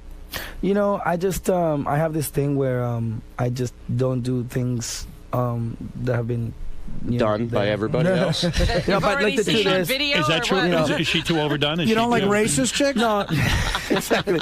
No, I just she's cool and everything, but I don't I don't. That's you only do virgins. You only do virgins. Right. Yeah, I only look for those. She's not a virgin. Only fresh blood. Al in Chicago, come on, let's say hi to Wilmer. Hey now. Hey now. Hey, how's it going? This guy is my hero. Oh, thank you. I need to smell his finger. I like Wilmer because he comes in here and he doesn't act like he didn't bang these chicks. He banged them and he's proud of it. And yeah, that's a good man and a good guess. Absolutely. Kyle, go ahead. Hey now, Howard. Yes. Hey man, this guy's my new favorite actor, bro. Yeah, me too. I might actually have to watch that show. Yeah, now you're gonna have to watch my movies too. Yeah, no kidding. I couldn't tell you what fucking movie he was in, but Jesus Christ, I'm gonna know now. You're damn right. Do you ever videotape? Like everyone's videotape. Yeah. Well, this is the thing, because of all these crazy things that's happening now with these videotapes. Yes. Now all you can really do is tape and like erase right after, because no matter how well you hide these things, they will get out. You know what I mean? And to be honest, that's one of the most petrifying experiences of anybody. That's like that should be your MTV show, honestly. Yeah. Wait a minute. You know what? The one thing when I stop getting movies, we'll talk about producing that one. Yeah. So you haven't saved any of your video, but like when you and Lindsay were together, you'd videotape and then you say, "Hey, I'm going to erase it right away." I don't have any videos at all. No videos, man. Oh man. Do you make a plot when you're with let's say you're with Jennifer Love Hewitt or you're with Lindsay Lohan, and these are A-list actresses, and you're talking a whole different league than any of us get. So you decide to have some fun. You decide to make a video. Do you make a plot or you just videotape the sex? No. I mean, wouldn't that be like work? Because that's what you do all day. But those chicks like that. Like you go, really? They honey, like to play act? It's like if I had Lindsay Lohan, I'd say to her, listen. No, that's never happened. But guess what they like? Here's what I would do. I'd go, baby, we're going to make a video. I'm holding the camera. You walk in. You're auditioning for a part, and you want it really badly, and I tell you have to get naked, and then you start crying, but you have to get naked. No, that doesn't happen. That doesn't happen. Why would he want them crying? No, because he's them acting. Oh, my God. It's never happened. Do you ever worry that now your reputation is so incredible, like you're like this incredible lover, that you'll disappoint women, that you have he's got an 8-inch penis. Are too high? Are you bigger than 8 inches? Yeah. Oh, my. Are you fully aroused? What are you? Give me the exact number. You say you've measured. I don't know. It's probably around 8. 8 or 9? Yeah, 8. God damn. Let me measure you. Let me measure you. Get on the Sibian. In a former life, were you like a slug or something? Zach, I was a ninja. Robin, let me ask you, are you hot for Wilmer? Would you like to do... I mean, I know you have a boyfriend and everything, but I'm saying... Well, he's very cute. Are you falling for... Explain the charm from the woman's point of view. What's going on? He's really good looking. Are you aroused in any way? Yeah. You are. He's good looking. Are you thinking about having sex with him, like the way I see a stripper? What? You know how I see the strippers and I get worked up? Are you thinking about what it would be like to see his 8 inches? Wow. No. No. What are you thinking about? Tell me what's going through your head. I'm just thinking that it must be fun. Robin, you want to cool down? Look at me. Take your shirt off, Artie. I need her concentrate. I need her being professional. Bong hit Eric, of course, in Jersey. Go ahead. Hey now. Hey now. Hey. Go ahead. Wilmer. What up? You are the man. Oh, thanks, brother. Thank you. It's my best work yet, by the way. Yeah, but I can't wait for you guys to see my movies. Forget your movies. Compared to you, the rest of us live in a concentration camp. Go ahead, Bong hit. Question though, when you guys sit around on the '70s show, and it's the circle with the camera going around and all the smoke, and you get the stone. Yeah. Have you guys ever been able to get away with really smoking weed on the set? No, man, no, because it's a big crew, and it's You smoke weed, or you were not into it? I don't. It's funny. When I'm Lindsay, completely honest. Like, I was so petrified when I first got to America, between 14 and 18 years old, that I was so focused on learning English that I just missed that window of trying. Like, but when you with like a chick like Lindsay and she was going through her drug problems and stuff, you had to get into it a little bit, right? No. You're saying you never even tried marijuana? On my life and on my mother and on my mother and my baby brother and everyone. Wow, look at you, man. Why does he need drugs? The rest of us are doing drugs to forget our miserable lives. He wants to remember. This guy wants to remember everything that happens to him. Well, I got to tell you something. I'm trying to forget 2002. You're right. Let me tell you something, Wilmer, Vilmer, whatever you want to be called, you are the man, and there's no doubt about it. You are becoming a legend, like my friend John Stamos. I mean, Stamos is ripping through Hollywood with a vengeance. John is awesome, by the way. He's a really sweet guy. You know him? Yeah, I know him very well. Yeah. You two hanging out, you look like brothers. Yeah, we've seen each other a lot, and we've hung out. We had a lot of mutual friends, and have you banged the same chicks? You ever go to parties? No, we never have. I don't know. It's about an that, exact we've gone to the same parties. He's very cool. He's very cool. Yeah. It's an exact parallel, Howard, because John was in movies no one ever saw and fucked every hot chick. Right. Exactly. Aren't you going to play? Aren't they doing a remake? What's the movie? Yeah, I'm gonna be Punch in the Chips movie. Oh, that's right. I did read that. I might visit you on the set. I might come down. Oh yeah, come down. We might start hanging with you. Let's do it, man. You seem to know how to party. I'm going to start doing the Cross and the Jewish Star. I think it's working for you. I got to get into that. Let me tell you, and it's exciting right now. To be honest, everyone's giving me a great opportunity and a great platform to do movies and stuff. What a great idea! He's the boring white guy. Yeah. Hey Rob, you're on the air in Florida. Come on, quickly, because Wilmer's got to get out of here. He's got chicks to bang. Go ahead. Wilmer, you're a god, man. Hey, fuck any of those girls again. Which one would it be? Guy asks a good question. Most girls, after you date them and you break up, it's wise not to go back. But sometimes you're laying in bed going, God, she was so great. I would just, if I could have one more night with her. If we could do it again. Out of all your girlfriends, famous ones, right? Who would you want one more time to go back to? It'd probably be Mandy, because that was probably one of the most meaningful ones of my. Yeah. Oh, Mandy! All right, do an F, Marry, Kill with him. All right, F, Marry, Kill. You know the game, right? You got to pick one girl to F, one to marry, and one to kill. Okay. Mandy Moore. Married. No, wait a minute. Just kidding, Mandy. Just kidding, Mandy. Don't get yourself in the shit here. Lindsay Lohan, Mandy Moore, Jessica Alba. Go ahead. Let's see. One to married would be. I mean, they're all married to material. Well, they're all married, but you got to marry one, you got to kill one, and you got to F one. All right, I would marry Mandy. Go ahead. Tells me you're going to kill Lindsay. No. What, you got to F or a killer? I would F. F? Lindsay. And you kill Jessica Alba. Right. Wow, that's weird, because you never F Jessica. That's right. I would F her. Because she's too good to be true. Like, yeah. If you think about it. Yeah, I mean, you're the first guy who played this game that actually could do all three of them. You're the first guy who actually has to really think it through. He's done two of them. Yeah. He did two of them. Well, I'm going to give you this. Now I'm going to change it up a little bit. I'm going to keep Lindsay Lohan and Mandy Moore, but I'm going to throw in Jennifer Love Hewitt. Now what do you do? Oof. All right. Oof. Now, these are all three women you've had. Okay. Now what do you do? Wow. That's right. Wow. This is really, what a twist. Now he's your new show. What a twist. This is your new show for MTV. Yeah. You interview yourself. Oh, my Lord. That's right. We should go 50-50 on this one. Oh, man. This is a guy who knows. Who do you marry? I'll probably marry... Let's change it up a little bit, I guess. I'll marry. See, this changes everything, doesn't it? Yeah, changes everything. It is. Who do you marry? Because they're really nice girls. Why you know not what I stick mean? with Mandy Moore for the marriage? Okay. You want to marry her? Or you want to marry Jennifer Love Hewitt or Lindsay Lohan? You gotta kill I think somebody. that. Just remember I think that for this one, I'll probably marry Lindsay. Lindsay Lohan. Now, who do you kill and who do you F? I probably F Mandy. Go ahead. And you're going to kill Jennifer Love Hewitt. Is she that big a pain in the ass? I guess that ended badly, huh? Dude, the right answer. The right answer was. The right answer was you fuck them all and marry nobody. Well, now here's the best part of the show. We're going to wheel in all three women, and you're going to actually do it. You're like, what a twist. Come on in, Mandy. Oh, my Gotcha. God. Well, it sounds like you're living the high life, man, and I love it. I tell you Thanks, what, man. why not? You know what? We're all a little bit jealous, but that's okay. Is it You hard? keep doing it. A lot Yeah. jealous. Is it hard to deal with the jealousy? Is it difficult? I've gotten a lot of, just like you've seen tonight, I've gotten a lot of love, and a lot of people have been really great. Look, this is the first time ever that you see a Screech or an Urkel character on a TV show, and then going to be able to, do something on MTV as cool as Right. this. And Yeah, then, Screech and Urkel were not getting the chicks you're getting. And then after that, being able to do movies with Richard Linklater, and I'm doing movies that I really want to do, and I'm Good for you, excited to man. do. So You yeah, seem like a good great dude, platform, man, and Hey, there's a lot of hot chicks who work here. Should we do an experiment and see how long it takes them to get a number out You there? want to know something? I'm going to do you a favor. I don't even know why I'm doing this. Jillian Grace and that other Playboy playmate, Pilar Lastra, are out in the green room. they are? I'm just going to stick you in the green room, see how long it takes you to bang them.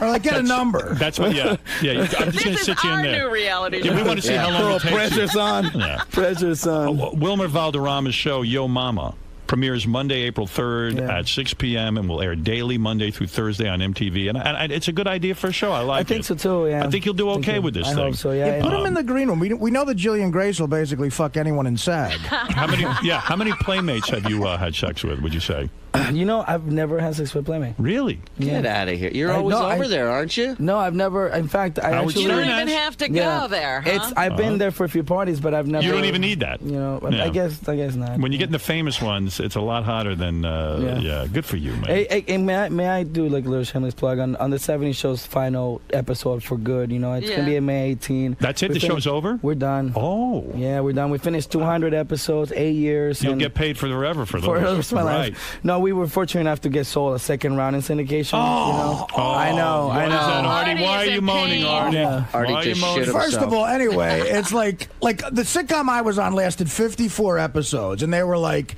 my agent was like, dude, if you get till 80, forget it. You will never have to work again. Right. That's one, and that wasn't even a hit. You get 2 rounds of syndication plus this dude. He's got to be worth $15 million right now. Wow. Yeah, it's very 15 million. I'd say right now. It's very exciting. Yeah. Nice. It's look. I mean, to be honest, the reason why this show was so special to me in so many levels was because it's because the show came to my family and me when we most needed it.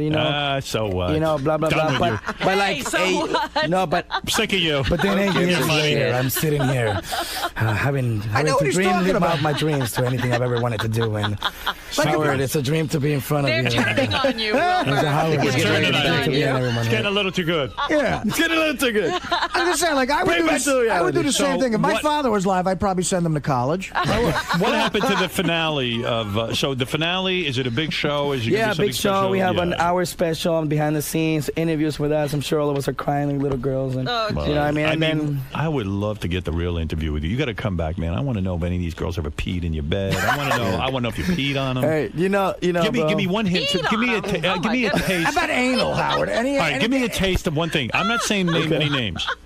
Any blind item. Any of these girls. I'm talking famous. Did you ever have the anal with them? Yeah. Yes. Oh! Wow! What a twist! What a twist! Oh! Look, I told you, Howard. I won't lie to my fans. Oh! He's stuck in an arrest. Oh! Hey, I didn't say who though. By the way, because I'm sure there's a lot of magazines and newspapers listening right now. Oh, you and can be sure of tomorrow, that. my ass is gonna be on fire. I got Lohan's imprint on my tongue. I wouldn't have it any other way though. I will only do it in this show. But Howard, get on the air with us in Jersey. What's up? Hey, Wilma, you son of a bitch. Howard, what do you say we get rid of Mike Walker, get Wilmer on every Friday. He tells 4 stories. We figure out which girl he didn't catch. There's a game for you. I'm for that. The Wilmer game. That's We right. get Wilmer on tape farting. It's perfect. That's right. Ross, go ahead. You're on the air in Chicago. Hey, Howard. Hey, now. Love the show. Sirius is fantastic. I just want to say something. Artie, you got to shut up when the guy is talking about this kind of stuff. You know, he's on a roll, and you're messing him up. Fuck you, asshole. Artie, hey, I love you. Shut the Thank fuck you, brother. up. Thank you, brother. Don't piss on Artie's parade. He's having a good I'm time. having a good time. The guy took a shave, all right? Well, listen.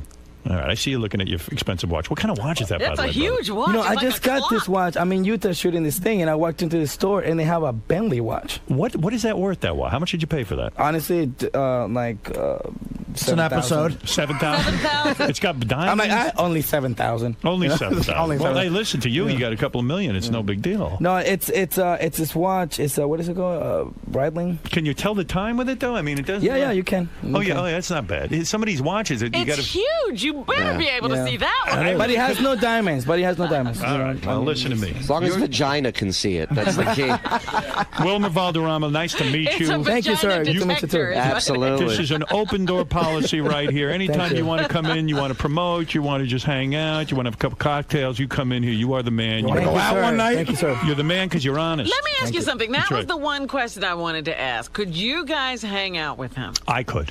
Oh, that's so cool. I could. Thanks. I could, but I'd have to You kill wouldn't him. get jealous? Yeah. Well, I hung out with Stamos when he Right. was married, and Rebecca, and Well, that was married Stamos. And Yeah. I've hung out with Stamos, and it's a little intimidating because when you're with a guy who's a major poontang attraction, you don't want to feel like you're Yeah, second but you best. get hit with pussy shrapnel. You That's do. true. It's, I mean, right for your ego. he steps on a pussy landmine and you get hit with That's something. right. Ralph told me when he went over Stamos' place, Stamos rented it after the big breakup with Right. what's her name, Rebecca. Rebecca, yeah, remember You know, he's her? all broken up. He rented a house in Malibu. It was so crowded with models in there, showering and stuff. And Ralph Good went for over. him. He went over Good to for get the him. pussy shrapnel, but nothing hit. I mean, Nothing John. hit They him. were there for John. Good for him. I mean, it's So could your your ego handle? I don't know. I really don't. You know what? I don't want to test that out. quite frankly. Jason, you've got the last word for Wilmer. Come on, the guy's got pussy to get. What is it in Philadelphia? Wilmer, you were the man. Thank you, brother. I appreciate it. Why is he the man, Jason? I'll tell you why. Because he comes on this show, listening to millions of people listening. He's telling us all of his secrets, giving us all the good stuff. And That's right. That's exactly right. Let that be a lesson to all other guests. Thank you, Jason. Thank you, Wilmer. guys. You come back No. anytime. We got to take a break, and we'll be back right I after appreciate these. everyone. Thanks. Yeah, and Robin, calm down over there, will you? I'll try. Oh. Hey, Wilmer, man, how'd it go in there?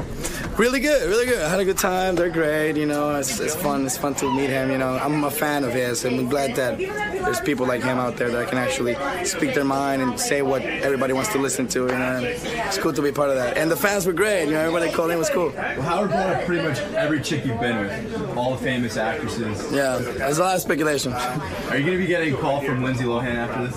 Probably not. Probably not. No, everybody. It's all love. It's all fun stuff. It's all good times. You know, you gotta be humorous about some of this. They can't take that stuff very serious. You know. So you don't think some of those girls are going to be pissed off that you talk about them on Howard? No, I mean, look, we're all of us are really, really good friends, and you know, look, like again, it's all in fun and games, and we all know this is entertainment. So. Cool. Thanks for stopping by. All right, brother. See ya.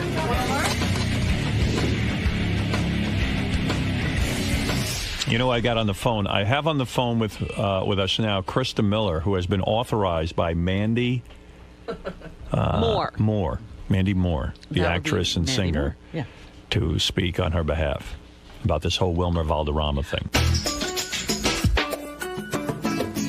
Why doesn't Mandy speak for herself? Good question, Krista. Hi. Hi. Hey, Krista, before I get into introducing you and telling people all about you, Yeah. Why doesn't Mandy speak for herself, Robin asks. Okay. Hi, Robin. Hi there. Because Mandy's young, and I think she would be nervous coming on Howard, although she's a big fan, as is her boyfriend, Zach Braff. First of all, Wilmer Valderrama, who is a guy on the TV show. That 70s show. That 70s show. Yeah. Thank you, Robin. He came on my show and said, among other things, that he took Mandy Moore's virginity, that he popped her cherry. Now, how could this guy... Let me understand this. Wilmer was in here. He seemed like a perfectly rational guy, very sane. Yeah. His claim was, and again, I don't think it's any big deal that he took her virginity if he did. He claims he dated her for a long time, that she had never been with a man before, in terms of intercourse, and that he was the first. Do you think he's psychotic that he would make up a claim like that? Yeah, well, it didn't happen. I mean, I'm friends with her. She's told me other things. I mean, she's not, What happened then? Well, first of all, it absolutely didn't happen, and Zach even called him after. Oh, and what did he say to Zach? He hemmed and hawed and said that he got, his words were twisted. And I'm like, dude, I was listening. He doesn't speak the language all of a sudden. Yeah, that it wasn't, everything kind of got misconstrued. And the thing was is that, Mandy's family knew him. She's young. It was a big deal for someone to lie and say that they took her. So you're claiming that this is a lie? Mm-hmm. An out-and-out lie? Out-and-out lie. Did he ever have sex with Mandy? No. You mean, I'm talking about, did he ever get He's never oral? had regular sex with Mandy. Oh, but she gave him oral. No, I don't know about oral, but he's not had sex with Mandy. So who took Mandy's virginity? Well, I'm not authorized to say that. You Would have that to. person please step forward? Someone's going to... Was it Zach? Is that what the story is? Zach took her virginity? No, I don't think that's the story, but... See, I can't believe that Wilmer... You think that he would... I don't think make up a story. Look, I got to tell you, she was really pissed. Well, I bet if it's not true, I wish I knew the truth. I would like to hook them both up to lie detectors. Is Mandy willing to take a lie detector test? She might be. Really? She's pissed. I want her to just come in. I will be respectful. I will ask her one question. You know what? The person we really should do the lie detector on is Wilmer. Yeah. I'll do it on because both. he now made a lot of claims, and I'm wondering about every one of them. Yeah, well, well, Lindsay Lohan has said whatever Wilmer said was true. But she sort of Jennifer said Love Hewitt said it wasn't. Right. That's true. And even Lohan said it sort of tongue-in-cheek. Right. Like, what did he say? Yeah, I don't think he's as big as a stud as he says he is. I see. I mean, have you seen him? Yes. Yeah.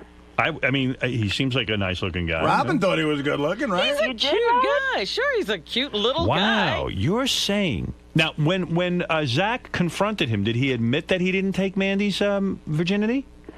I don't want to get in trouble. You're not going to get in trouble. You're just being a spokesperson. But I don't know if he was really tongue-tied and embarrassed and didn't want to be on the phone with Zach.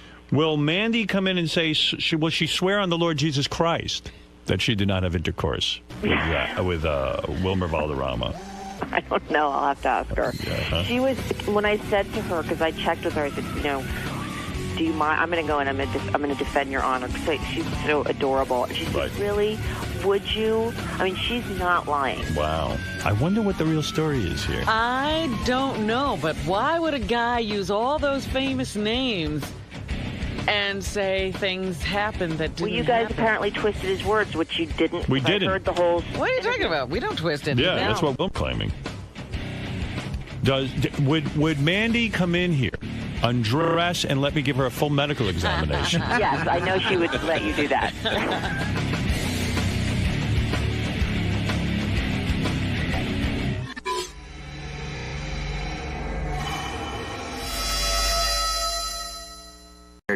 Lady in the water, and God knows what's going to happen, and I already regret it.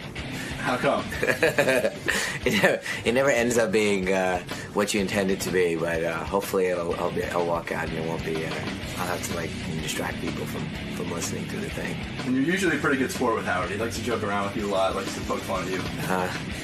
We'll see. We'll see what happens. Now he's unrestricted, though. You think it might get worse in there? I have no doubt. No doubt. M. Night Shyamalan is a huge film director. The Sixth Sense? Yeah, we've had him in many times on terrestrial radio. This is his first time here on satellite radio. Unbreakable? Yeah, I'll go through the whole resume. Hey, M. Hey, Night. Or M. Night. Do we call him M? I just said hi, M. I don't know what to say. Hey. It's been so long since I spoke to you. I forgot if it's M or Night. It's Night. Hey, Night. How are you, man? Good to see you. Good to see you, too. And he brought in Rob Reiner, another famous director. How are you, Rob? Doing very well. Yeah, love your films, too. You're not Rob Reiner, are you? No. Who are you? This is my brother-in-law, Bill. Oh, that's your brother-in-law? Yeah, I was in for the premiere last night. I thought you were married to an Indian chick. Yeah, my sister. He's married. Oh, he married your my sister. He married an Indian, too. Yeah. Oh, you married an Indian, Yeah, too? I did. Well, that's hot. Nothing wrong with that. Yeah, your brother-in-law's a big famous guy now, huh? He is. But you never expected that. Your family didn't Actually arrange did. that marriage, did That's they? right. No. No, Hey, they didn't Knight. arrange that one. Congratulations, you have yet another new movie out. Thanks. I was reading about this. This is a crazy story. You still living in Philadelphia? I am. Don't you think you're getting pigeon? Like, you probably should be living in Los Angeles at this point, but now it's almost like a thing that you live in Philadelphia. You won't live there, huh? Yeah, is that going on, sort of? No, I'm really pretty comfortable over there. Why wouldn't you? Wouldn't it be easier to get movies done? There's a writing community out there. There are creative people you should probably be talking to about films. Like, in a way, aren't you sort of sequestering yourself in Philadelphia? Well, not for the creative reasons. I mean, in the end, I write the stuff and all that stuff. But you don't want to work with anybody else. No, it's not that. I think that there is a drawback that they don't. I don't see them at lunch and the restaurants, and we don't go to each other's kids' birthday parties and all that stuff, and so they can think of you as an outsider, a stranger. Well, I was just reading the strangest article. Like, apparently, all of Hollywood is waiting for you to fail now. Well, definitely. I don't know he's what the feeling deal pressure. is. I'll tell you. You know what it is? Let's go through your film resume. You came on the scene with one of the biggest movies of all time, The Sixth Sense. Then you made a second film, which I happen to think was better than The Sixth Sense. I love the second one, yeah. Talking about Unbreakable. Yeah, you guys really dug that. Except Jackie hated it, I remember. Jackie, well, look where Jackie is. He ain't here anymore. Notice that. I thought Bruce Willis's performance in there was one of his best in years, which you got out of him. Mm-hmm. You know, he wasn't being, he was believable. And that film was huge. It wasn't as big as everyone expected. Right. After Sixth Sense, how much did that gross? I think 250 million. 250 million. Yeah. So that sucks. Yeah, I think that Unbreakable made about 83 million or something. No, Unbreakable made 250 million. Oh, it did. That was a terrible flop. What did Sixth Sense make? 666. 666 million. Yeah. So Unbreakable is viewed as a flop because I don't know why people root against you. But that's no flop. That's a $250 million film. Go try and make $250 million worth of film. I mean, that's an amazing amount of money. And can I say something? I think Unbreakable is a phenomenal film. I was telling you during the break how much I love it. But I think that the number you gave, 250, is probably a worldwide number. And I don't think it did as well domestically. Although I thought it was a phenomenal movie. It did about 100. You know, do they care where the money comes from? I never understood that. Why do they count the grosses of a film domestically and internationally? Like, oh, no, who cares? It's the same pot. It's the same pot. Exactly the same money. So, like, for example, like Adam Sandler's gigantic domestic, but doesn't have foreign, like that. So, but there's somebody that might have the exact same foreign numbers, and so they're actually double. Yeah. So, I mean, you're no slouch. You made some decent money. Then you made, what was the third movie you made? Signs, which did really well, right? Back when Mel Gibson had some sense, yeah. How much money did that make? 400. 400 million? Yeah. I mean, now, I'm making a point here. Just stay with me. Okay. So 400 million. Then you did the movie with Ron Howard's daughter. Yeah, The Village. The Right? Village. Yeah. How much did that make? 270. $270 million. You've And never they still said that was a disappointment. Well, that was actually the third most profitable movie of the entire year behind Spider-Man 2 and Shrek 2. Yeah, because what did it cost you to make that movie? It was like 60. 60 million. Yeah, but everybody was saying at the time, oh, Village is not doing so well. I don't know. Look, I'm telling you, I don't know who they're holding me to, but... And you've made Hollywood how much money at this point? I think 1.6 billion or something. All right, so here's my point. So you made 1.6 billion for Disney. Disney made all those movies. Mm-hmm. You have this incredible relationship with Disney. Right. 1.6 billion. Can you imagine making one? Oh, actually, I did make 1.6 billion for a company. And more, yeah. Sure. Look where I am. You know exactly how I feel. That's right. So 1.6 billion dollars. Right. That's theaters only. That's not DVD. That's not TV. Oh, there's another billion on DVD. Wow. So you've made about $3 billion for this. $2.5 billion for this company. So now you come up with your next movie, which is the movie you're out promoting now, and that's Lady in the Water. Correct. Okay. Starring Paul Giamatti, who I know, and Ron Howard's daughter again. Right. What's with you and Ron? What do you have a hard on for Ron Howard? Do you want to be tight with him? I mean, With she's Ron? good, but why not use a different chick? What's going on with you? I tend to kind of use people more than once. Like Joaquin, I used twice, and Bruce, I used twice. That kind of thing. You in love with this bitch or what? What's going on? She's here? a good lady. Well, you got a hot for her, right? No, You like working nothing with like her? that. Very, very She very your muse? professional. So listen to this story and see if I got this right. Okay, okay, I'll correct you if you got it wrong. All right. So you had an idea based on a story you used to tell your kids. Correct. That there was a lady living in the pool at your house. Right. It was just one of the bedtime stories I told the kids. Which is so bizarre because the story my kids loved the most when they were young is we had Pool Monster. It was this guy who lived in the pool. Are you saying that M. Night ripped you off? Yeah. No, but I can relate to this. I can relate to this. It was called Bubble Monster. Uh-huh. And the Bubble Monster would come out, and I, you know what? I thought it was a dumb story. Maybe I should have made it into a film. Look at you. It was really bad. Disney would have thrown you out, too. Yeah, my story wasn't as elaborate.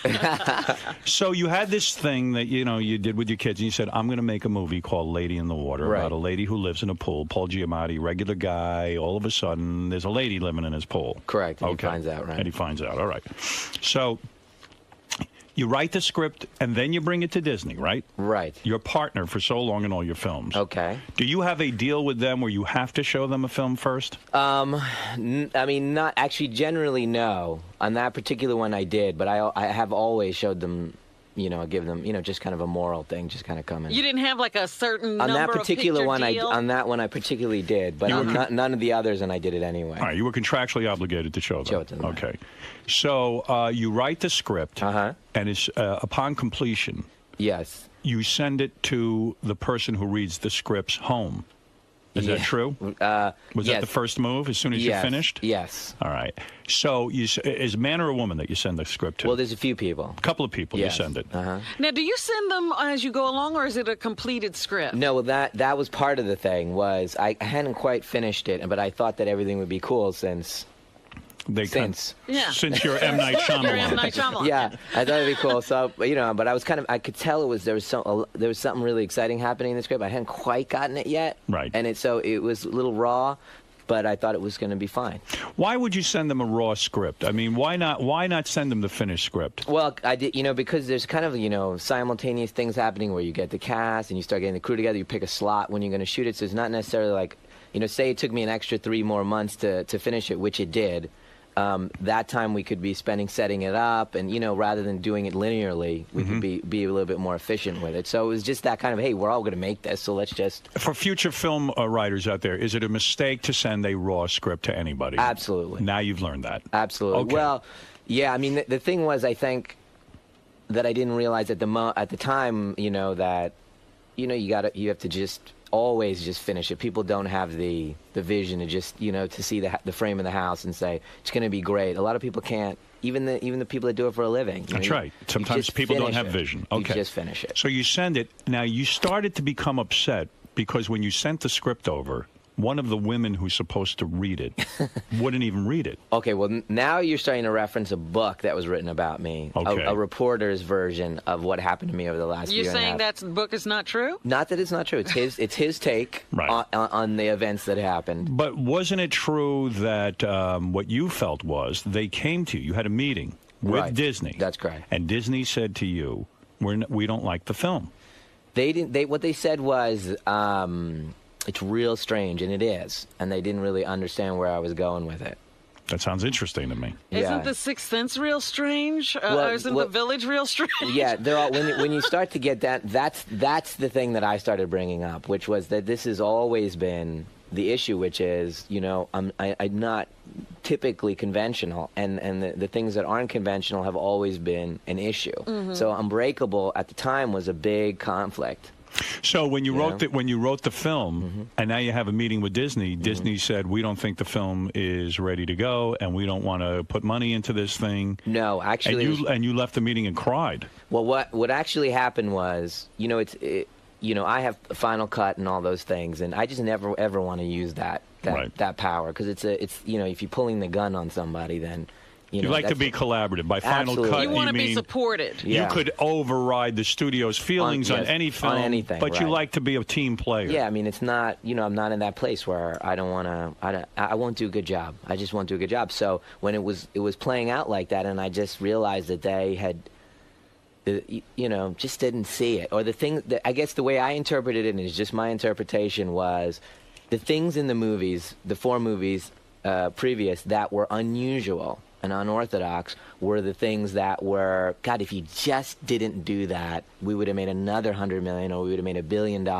If you just had Bruce and Sam fight it out in Unbreakable, you would have just had this. If you blew up the village and the kids got free in the village, you would have made another 100. These are conversations I've had over and over and over. Yes, I'm aware of that. Yeah, I'm aware of it, but that's not how I felt. I wanted Unbreakable to be this somber thing. I wanted it to be a nightmare at the end. I wanted the village, the village. Yeah, I wanted to root for the adults. I didn't choose the kids. I chose the adults. I sided with them. These are all, I totally understand, compromising. These to the are box your office. decisions Right. because you're an artist. Yes, you want the film to do well And commercially. right, I wouldn't be irresponsible, and I haven't been. You have proven yourself over the course of these films. You've made $2.5 billion for the Disney studios, and here they were yet challenging you again. And it hurt.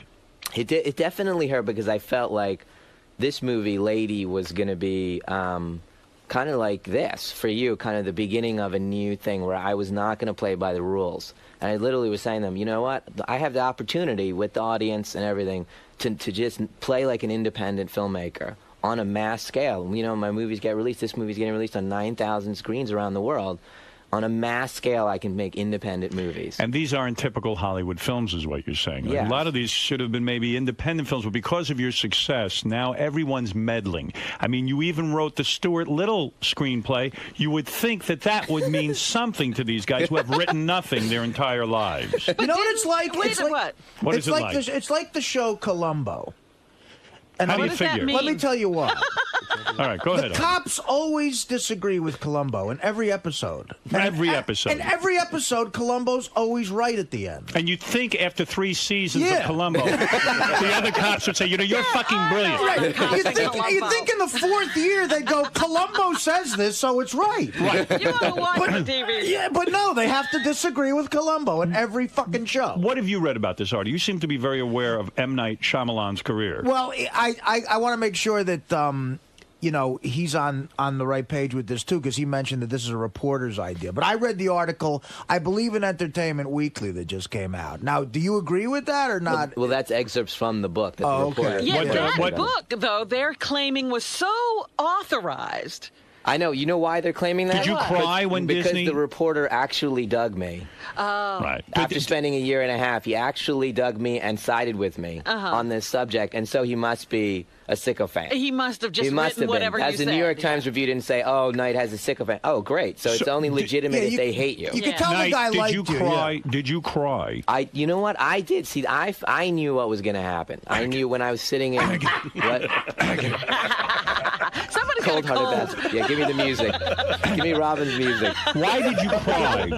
When Disney sat with you and your agent in a meeting, and they did not have confidence in Lady in the Water. Who was at the table when you started to cry? Well, there's times in your life. Come on, seriously, No, man. you didn't cry in the room, did you? No, not then. What happened was smart man. No, I understand. It was emotional because look, I could have easily made 30 movies for Disney, and we could have gone, Are you saying you'll never work with them again? I don't know what's gonna happen. No, I'm not saying that. But what you're saying is Disney.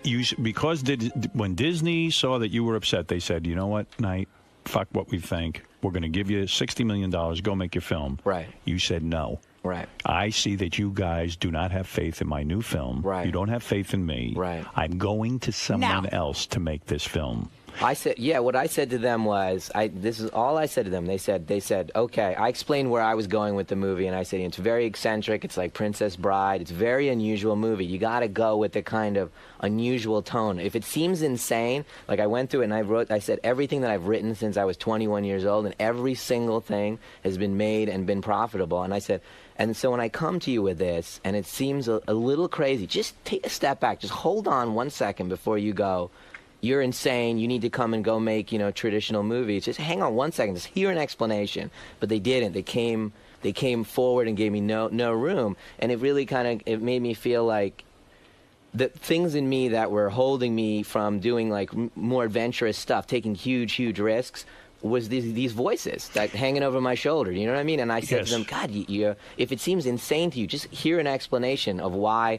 You know, I'm sure, again, you know, all the great comedies and all that stuff seemed insane at the time. I would rather you take risks and miss once in a while than to feel completely stifled and go to the cookie-cutter movie-making thing. Yeah, do you think they'd be ready to go out on a limb with you? Right. Who are they going to go out on a limb with? Well, they didn't think it was going to end that way. So they thought they were having a dialogue, but you put your foot down and you said, that's it. I'm not going to make the movie with you. And what did you do? As soon as you said that, every other studio said, that we're dying to do business with you. We'll give you the money. Right. And again, just to clarify what happened there, what happened was when they offered the money to make the movie, and it was very kind for them to do that even though they didn't get it. You know what I mean? It was as a situation where I said to them, and I said it to them right there, I said, I will make a bad movie for you. If I look in your eyes and I make the movie for you, I will make a bad movie. That's not how it's going to work for a year and a half where I'm like, all I can hear is your doubt. All I can hear is you second-guessing yourself. I will just be terrible. You have to write with confidence. You know, you're performing. You got to just take leaps. And so I said to them, I won't be able to do it. If Disney, after that experience with Disney, did you ever consider not making this film? Yes. You did? Yes. You were going to back out? Well, I just said, you know what? You don't want to be that crazy artist that doesn't listen and just goes off. You know, there's many examples of directors that just go right off the edge and they can't reach anybody anymore. Right. So this could be one of those situations, and I was very aware of that, where I was like, my tastes are getting too rarefied, and I'm just getting too, isolated, and what I'm thinking is just too screwy. So what changed your mind and gave you the confidence to make this film? Well, I went back and I said, okay, look. And the agent started calling, and he was like, all right, Michael Jordan's a free agent, let's go. And I was like, we're not calling anybody. Oh, that's funny. And then the calls started coming in, and people were going to get on planes and come to Philly. And I just said, tell everyone, just don't come. Just don't come just let me think about what I need to do here. So I just went back to the script, and I kept writing it and I got the tone better and better, this kind of balance of kind of mania, which I knew is going to be, it's a tonal thing. You know what I mean? It's like if you read, Dr. Strangelove or something, it would seem insane. You know what I mean? You have to, it's the just getting the tone just right. So you went back and you worked on the script so that people would get it, and then when you brought it to the other, with Universal, I guess. So I Warner went, Brothers. Warner Brothers. Then there was one particular guy that I wanted to make the movie for. Okay. And so I did the kind of dumb financial thing when I had a bunch of people, really great people and great studios that were ready to go. I took it to only one studio, and I took it to only one guy, and I gave it to him, and I flew out to Los Angeles. It was Warner Brothers, and I called them up, and I just said, so here's the situation. I just left Disney with this thing, and it's a quirky movie, and I need you to be totally upfront, not try to do a future thing with me and not do things for the wrong reasons. Right. Don't just make this film so you can get my next 5 films. Yeah, exactly. Okay. So I need you I need to see it in your eyes, and if you don't, it's cool. I will come back. I promise. It's not going to be any hard feelings. So the Warner sent their plane. And I said, I'm not. Sent their plane. They sent their plane, and I said, you know what? What is on the plane? Just to take you away from the story for a second. The chicks, couches, and other. What kind of food? What kind of food? Great food. Who do you take on the plane with you? You go yourself? Who did I take? I took an assistant. How to shake? The reporter. Right. Could you pry that brother-in-law off you for 1 second? He's riding the greatest. He's so kind. He's just sitting here. You're banging Knight's sister, huh? All right. Wait a second. Let's find out. You never could ask him this shit. Let me go for it. How long? No. We're not going to. How long has that been happening? How old's your sister? 20 years. 20 years you've been banging Knight's? Oh, my God. So have you figured out how to get money out of Knight? What do you do for a living? I'm a CEO of a software company. CEO of a software. So you got your own money. Yeah. Have you ever asked Knight for some money? Has he ever given you any money? We're free with stuff. Whoa. What does that mean? Knight's worth what? What are you worth? About $100 million? I'm okay. It's all good. He's probably worth $100 million. Does he ever does he ever go to the sister and say, look, I'll give you $1 million. Go live your life. Get rid of that guy. Have you ever received any kind of cash from him? We have our own cash. You have your own cash. Yeah. So there's nothing like that. Although if I asked, he'd give it to me. Definitely. You really? Definitely. When This guy, when I was 14 and I'd write scripts and give it to him, like he would type them into the computer and at his work. Spell and check them. Spell check them. I mean, this was tedious If stuff. I was you, I'd sue Night. Couldn't claim ownership of some of the material. Just wait until this one hits. You're gonna have kids that look like Stuart Little, that look like Rob Reiner and M. Night Shyamalan. They'd be like a super director. Shyamalan. Where did that come from? Shyamalan. You're a big fan, aren't you? All right. Shyamalan. Well, your parents are very traditional. Were they pissed that your sister married a white guy? Well, there's kind of an interesting thing that happens in the Indian culture, which is, don't marry a white person, don't marry a white, and then you marry it, then they worship them because they actually have like white worship kind of thing going on. Oh, is that what happens? Yeah. That's why they don't come want in the you house. to do it. And then they come in the house, sit right here. Really? Yeah, they're treated like kings. Because in the end, they're fair. So That's it's sort of all like good. me and Beth. Her mother hung up the phone when she heard she was went to church and started praying to Jesus. Now she comes over and seems to adore me. She's all right with it. She's very nice to me. I don't know. She got over it after a year. So wait a second. You get on this plane. Yeah. You got to have great food on a private jet. No, it was amazing, and the people. I mean, do were you so kind. order whatever you want? Do they call you and say, we're sending the plane, what do you want on it? They do. Yeah. They do, but I kind of said whatever. Really? Look yeah. at you. But I actually told them, and I I'd said, be like, what the fuck? Are you kidding me? Give me some goddamn shrimp. No, you know what? M. Night is like, I don't know. They won't be able to handle the Indian food. I would have ordered every Indian delicacy if I was you. I mean it. I want curried everything. Curry everything. We actually did that once on a private. I got Indian food. It's not a great idea. It's not good on a plane. It's not good on a private thing. The pilot actually got it like on his back. He went back, because. I want this jet to stink. When you go to Warner Brothers, right? So do they roll out the red carpet? Now they smell. They might have an M. Night Shyamalan. They rolled out everything. They rolled out. They rolled out what everything. does it mean to roll out everything? I mean, they had a plane parked.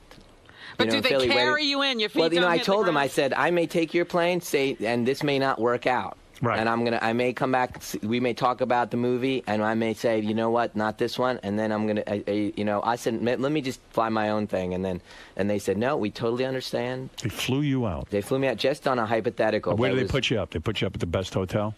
Yeah, Bel Air. Bel Air, Yeah. all expenses paid. Yeah. Unbelievable. Got a bungalow? Bungalow, Got your own bungalow. at the Yeah. Bel Air. Pool, whole thing. Yeah, well, I don't really go in. No hookers, though.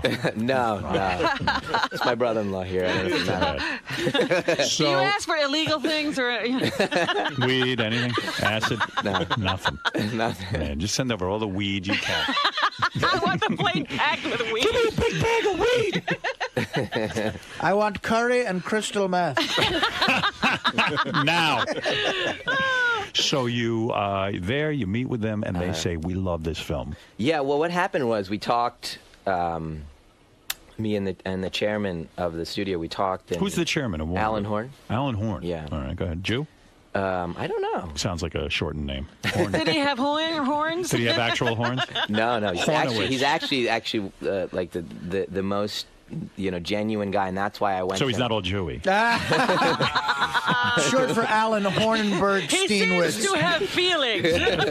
Sweet You guy. know, for a head of a studio, you're not that Jewy. I appreciate that. I might want to do business with you. You're almost like a regular white guy. But what I Some of you Jews can be got so from him, Jewy. when I Yes. sat down with him, what I got from him was a genuine conversation where he was saying, this is the stuff that's gonna be tricky, and I'm like, I totally get it. And he said, and then story stuff that he didn't quite get, he would say this, and I said, yeah, no, I totally get that, and those are good points.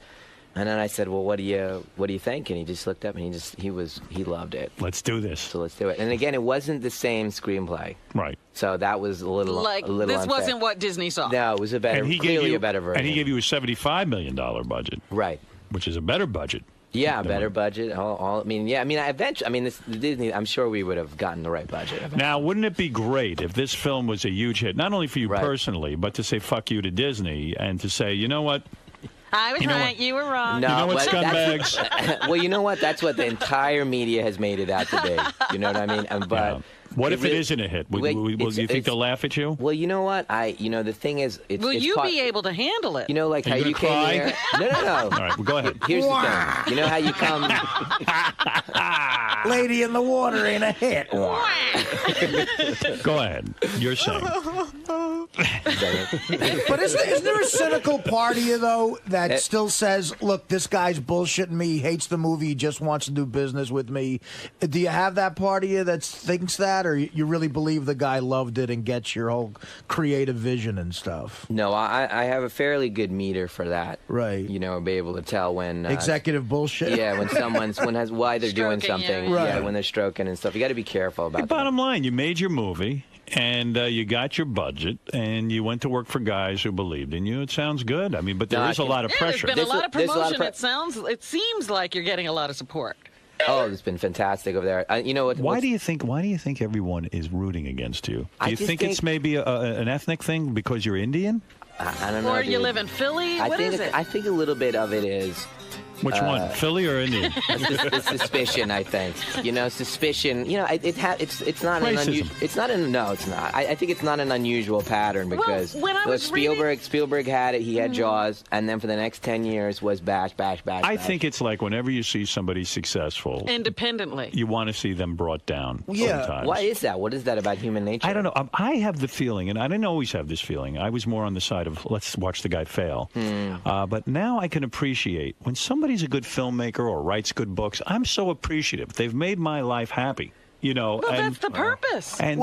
So why wouldn't I want this movie to be good? Because if it's good, that means you get to make more movies, and you'll make even more wonderful stories. You know what it is, Howard? There's an author named Al Parinello who actually owned one of the stations we used to work with at Lansing. He wrote a book called "The Most Hated Minority in the Country." And what's that about? He said the most hated minority in the country is rich people, and it's a good point. That's true. Successful people. I think that's totally what it's about. Somebody's that successful and you root against them. Well, when I'm reading this article yesterday that I read in the paper, it was so smarmy because they were saying, you know, first of all, they were saying the guy who wrote the book must have been in your back pocket. Right. And then you're so self-serving that you have an ego. And I'm like, I know Knight, he's a humble guy. Well, the ego they're talking about is that they're not used to movies being sold on the filmmaker. And so if I'm on the Today Show, if I'm on your show, if they're putting my name on the billboard, that's arrogant. Whereas Vin Diesel, that's totally fine. That's understandable. As a matter of fact, I like that that it's that way. Like Hitchcock. There's a few guys in history like that I would go see their films because I trust them as filmmakers. That's right. Doesn't matter what the film is about. I'm seeing the Hitchcock film. You are one of those guys for me. I mean, because I want to go see an M. Night Shyamalan film. But he's so sensitive. That's what bothers me. When he got bad reviews for Unbreakable, he has still refused to make a sequel.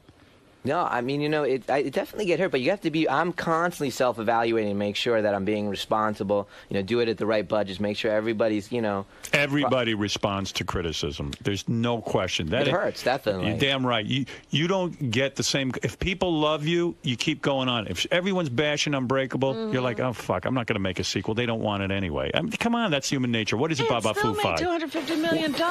He doesn't care. Please, Fred. Please. This is serious. Knight is a director. One of the things that we were reading was going back to the whole Disney thing, not love it. I'll wait. Go ahead. One of the things they were saying in one of the articles I read about the Disney not being crazy about the movie was that they weren't crazy about the fact that you had written yourself a fairly large part. That was one of the things. Yeah, I mean, it was like they had a list. Oh, really? And you being in it was on the list. Well, yeah, you know what happens is, look, they're gonna go at me. They're gonna go at me as soon as if I'm acting in it, they're gonna go at me. Critics, it's just a big target. You're in the film? Yeah, I mean, I'm in the film. You make out with a chick in it? No, I'm afraid Why don't not. you give yourself a hot chick? You got to be going berserk, man. Why do you say that? You've never seen his wife. You don't know. No, we have seen her. She's gorgeous. She's hot. She stood next to me when he was on. She's gorgeous. His wife's an 11. So what? There's 11s all over the place. You got to sample them all. You never give yourself a love scene? Would your wife like totally freak out if you did that? Yeah, actually, she would. Yeah. She would. Well, yeah, that's because you wrote it. Yes, that's why it would be weird. Like if somebody gave it to you, you had to take the part. Film, right. So I'm rooting for you on this film. Oh, thanks, man. You know, look, it's a real unusual. I'm ready.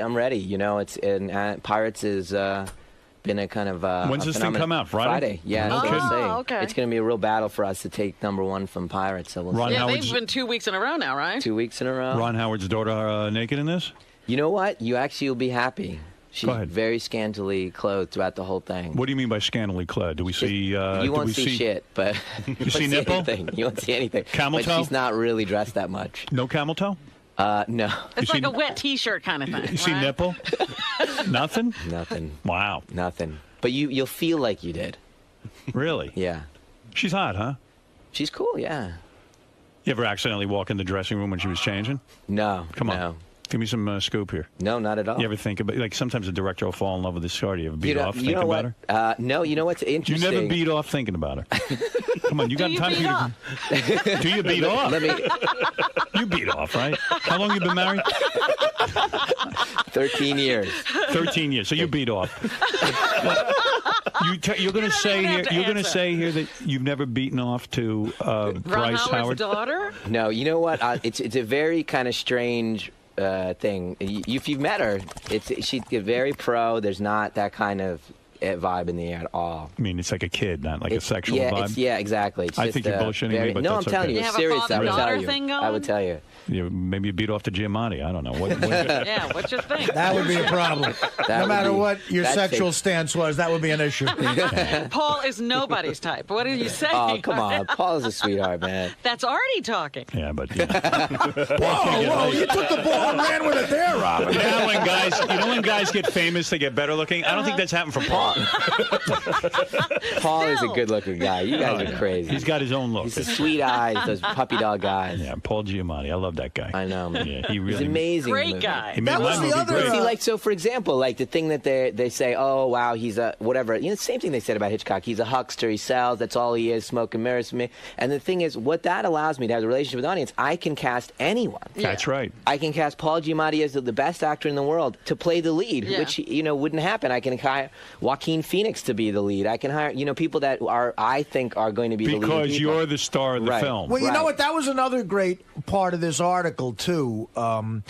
Is Giamatti was your first choice, but there was you didn't know if he was going to do it for a while, right? Because of some schedule thing, and You then you gotta went. be kidding me. Well, He wasn't gonna do it. Busy? Talk about He's that lost a his little mind. bit. Who was the other actor that you went to, right? Listen, that was the book again. This is a reporter's point of view, and he was actually in the room when this particular thing happened, which was, I'm used to giving like the screenplay to Mel or whoever, and in a few hours I get a call back. Right. And they're like, I'm in. You know what I mean? Right. And this time I knew the script was delivered to Paul's house, and I didn't hear from him for 2 days. And Did you start crying? For me, no. After I finished crying. The article makes it seem like you were freaking, like you were all like, "Does he like it? He hates it now." Right. For me, I was freaking, but that's just because I'm completely insecure and all that stuff. But two days is an okay. I've never met this man in my life. It's an okay amount of time to. I don't even know where he was in the world. He could have been not in the country. Right. It was just delivered, and so 2 days later he called and he said, "I'm in."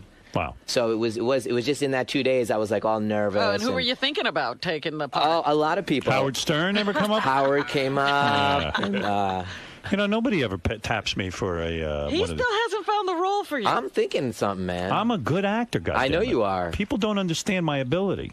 You're very sensitive. And I am one of these guys who really knows how to. I'm a natural. I'm probably one of the best actors in the country now that I think about it. Who's better than me? Seriously. Paul. I could have been the girl in the pool. I was thinking of you, the woman in the pool, yes. No, but really, Ron Howard's daughter. Paul was good in my film, but I was way better. Well, he was only good because you were acting with him. Yeah. I was in every scene with that guy. I was terrific in my film. I don't know how more directors don't see it. I really don't. I really thought I deserved the Academy Award. You think I'm joking? I guess you don't. Says he doesn't even have an Academy Award. So you were actually quite good. I'm serious. I am good. You were quite good. I know I am. Very natural and sincere, and your kindness comes off. And I don't want to get sincere now, but I can play a villain. You could see me be a big But that dick. would everybody'd expect you to be a villain. I know, right? You need to play like the hero. You know what? Who cares? You know what? The whole thing is so dumb. Anyway, Lady in the Water is opening this Friday in theaters everywhere. I am going to go see it. Cool. I will see it because I believe in Why you. don't we have a screening? I asked them out there, and they said that you guys don't do screenings anymore. Bullshit. Who said that? My publicist. Tell me the name of that publicist. She's right outside. I asked. I said, why didn't you screen it for these guys? They said they don't screen it. Yes, they we don't do. screen movies anymore. We just saw. We just had a screening of Superman. Yeah. We did that. That's Warner Brothers too. Yeah. I don't know, dude. Somebody screwed somebody. How hot is your publicist? Is she hot? I think she's a nice lady. Yeah. This is one of them. My actual publicist isn't here, but I know, from the usually company. These really hot publicists from the movie company. Oh, yeah. That's the ones you want to interview. Those are the girls. But no, we would definitely do a screen. We'd love a screening of that. You kidding? Oh, that'd be great. And you can bring your kids. How old is your youngest? 13. She's perfect. Really? Perfect age to watch the movie. Well, Lady in the Water, it's about Paul Giamatti, is this guy who has some hot chick living in his pool. Sounds like an adult fantasy lucky to me. him. I mean, he doesn't, why is he trying to help her? Now, Why would you want keeping her in the pool. I'd keep her in the pool. Will poor kids relate to this? Do you need a pool to relate to this movie? You know what? I was. That's right. I know, right? I was actually. It's in an apartment building, so. Oh, there you go. It's not Paul's pool. Right. Yeah. It's a public pool. Exactly. And what happens? The chick lives in the pool. Well, what happens is it's basically this. It's a story that I told my kids, and you know, in the different movies, I try to take a genre like sci-fi and then bring it to the modern world, or horror, or comic books, that kind of thing, and then play it for reality. So this one is more a fantasy. It's like a flat-out fantasy, like Tolkien or something like that. That I told my kids this story, the fantasy story, and in the movie. Kind of Paul stumbles upon this woman in the pool and she's very ethereal, and there's something weird about her. And he hears a bedtime story that's being told in the building that sounds very much like this woman as a character.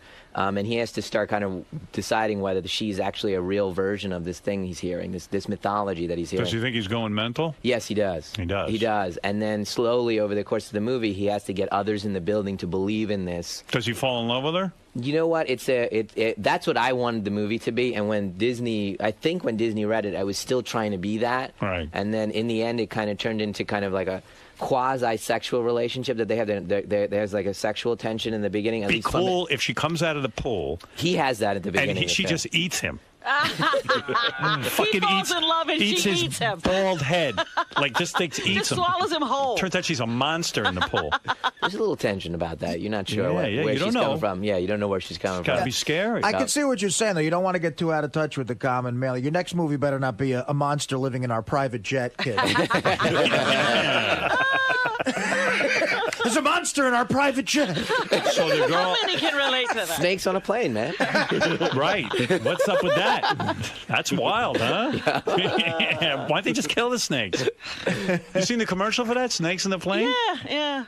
It's a movie about snakes being on a plane. That's not that. Yeah, where's the tension there? You just kill the snake. The weird thing is, like, Samuel L. Jackson's in it, and he's being serious. Well, you know, that's why they call it acting.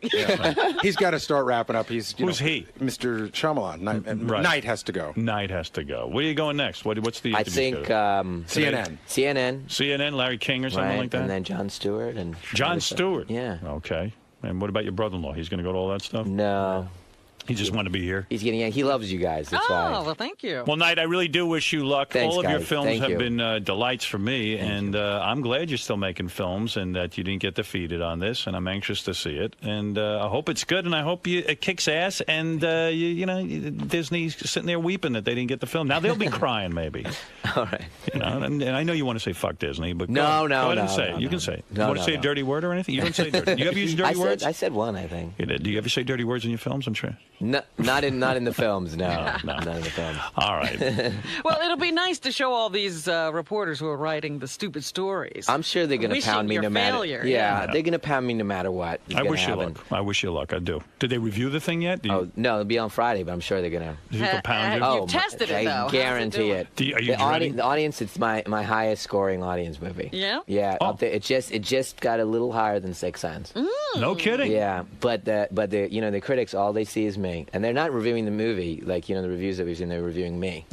Don't get as bitter. a human being. I know that's the thing, right? Then you end up making like dark shit that you don't really, cycles of shit that you're trying to get out. Did anyone ever ask you to make like a Spider-Man or a Superman? Yeah, all of those. All of those. Yeah. Well, he turned down directing Harry Potter. Well, I didn't turn that down. I said yes, but I said they have to wait till Unbreakable was finished, and they didn't want to wait at that time. Yeah, and you got asked to do Superman? Yep. What'd you think of the finished product? I haven't seen it yet, actually. I hear it's good. Yeah, it was good. I liked it. It's good. What else did you get asked? The X-Men? He would have cast Paul I think I did. Giamatti as Superman. I don't remember, but I think I did. X-Men? Yeah, I dig that. I dig that series. Yeah, but you won't do that. Like, you want to do your own stories. You know what? I think if I hadn't done Unbreakable, I probably would have done Spider-Man. That would have been cool. That would have been cool. See what you do with that. Yeah, that would have been cool. It would have been weird to see Knight as J. Jonah Jameson. And Knight's got to put himself in those films. That's right, man. But I would love to see Paul Giamatti as Superman. What's the matter, Gary? I wasn't sure if you brought it up or not. What? Did you get the offer to write the sequel to the Indiana Jones movies? Did you guys talk about that yet? I think we talked about it last time. Maybe we did. And you turned it down? Not, again, not you. turn it down. Just I didn't, wasn't right. I don't blame How you. do you make Harrison Ford an action figure at this point? No. It's tricky with all the guys and trying to make it work out. All the players and that. Very diplomatic. You already got your next film in mind? I do. I have a really kind of an interesting kind of sci-fi idea. What's your idea?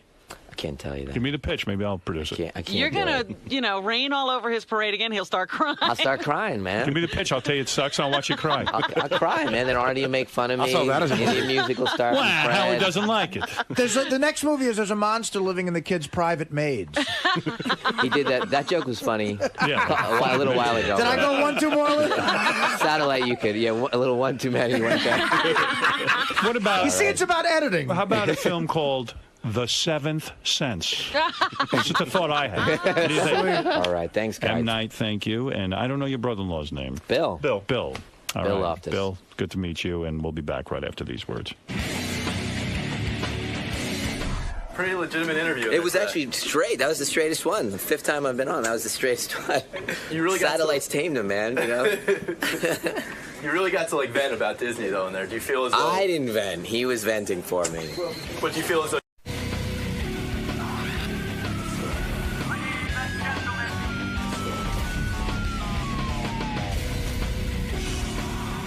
Hey, Bob Saget here. I'm about to go on Howard's show. I'm expecting him to ask me about the young girls I've had sex with.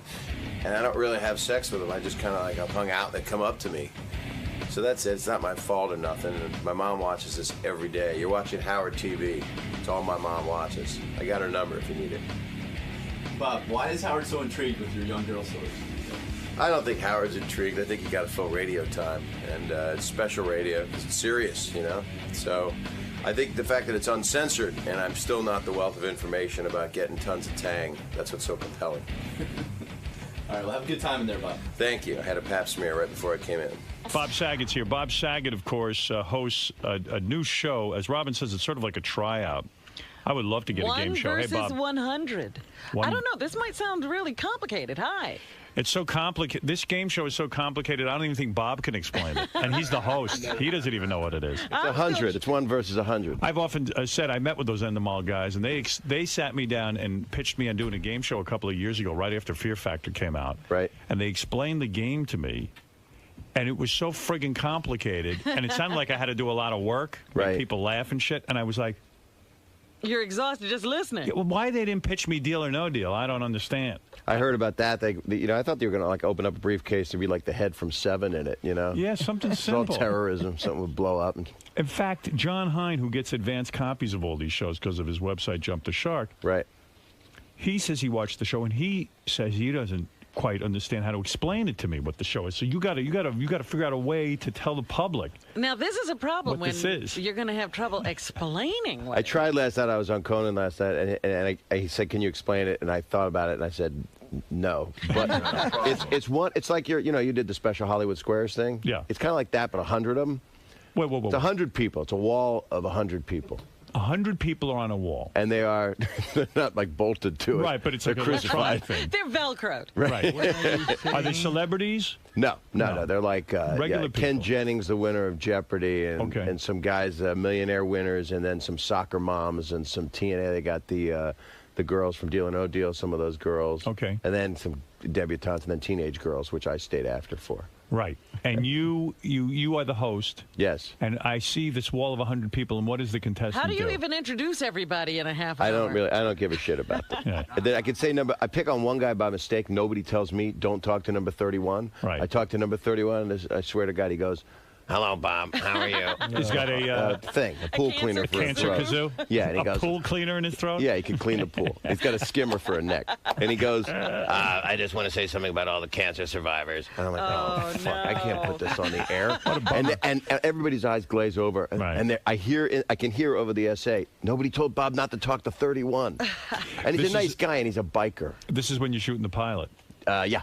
All right. So we did 5 of them, and okay, it's one. Are there person. 100 different people each episode in the wall? Yeah. Oh wow. They call it the mob. So these are these catchphrases that I got to do. Right. And Let's go over to the mob. Yeah. No. Or do you Are want? you upset that you're doing this? I mean, in a way. No, because it was an inner battle. Because at first they said, "No, we want you to be you. We know you're irreverent. Everybody knows it. Let's split the difference between what you did when you did the video thing and you were scripted and you weren't funny." Right. I said, "Oh, good. I like good. that show. It was nice. Yep. People got hit in the nuts. Tom Bergeron's a nice guy. Right. And then they said, and then you can do what you. I said, well, my stand-up's like dirty, and I say what I want.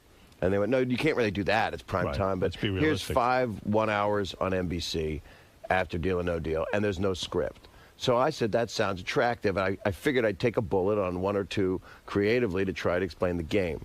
And here I am trying to explain the game. Why not just play the game? You mean you spend the first 2 episodes explaining the game? Not really. It's not as difficult. Just play All it the is game. is Don't even explain it. Just get somebody on the I agree. Jump in. Make it look like it's the 40th episode. That's right. That's what we try to do. So I'll try to do it real quick. Okay. It's one person versus 100. That's Right. it. That's it. No, well, it's like millionaire. It's millionaire meets you bet your life. That's how I look at it. All right, so I come on, I'm a contestant, and I say, you ask me a question. 3 questions, pick one question, 3 answers, And you go up against one of the people. Now, who's why would Halle Berry's first boyfriend? But why A, would B, I or pick C? the Jeopardy expert? I don't want to go against him. No, but if you want to get the person wants to get their money up as high as they can, you can go up to $1 million, and the questions are worth more money. I see. So say you get up to like $300,000, and you're the contestant, you're the one person next to me. You can say I'm out. I'm out now.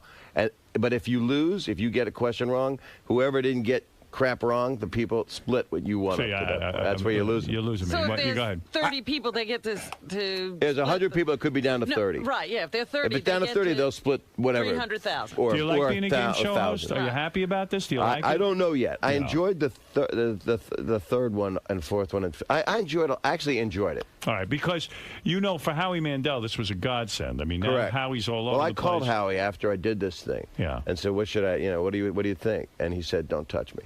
Right. Hey, Howard. Don't touch my hands. It's funny because I was talking to Bob in the green room, and he said something that I thought was interesting. He said they came to him, and he wasn't really interested in doing a game show. Right. He says then you have that meeting where your agent, the network, sits you down, and they back a truck up. Right. You got a lot of money for this.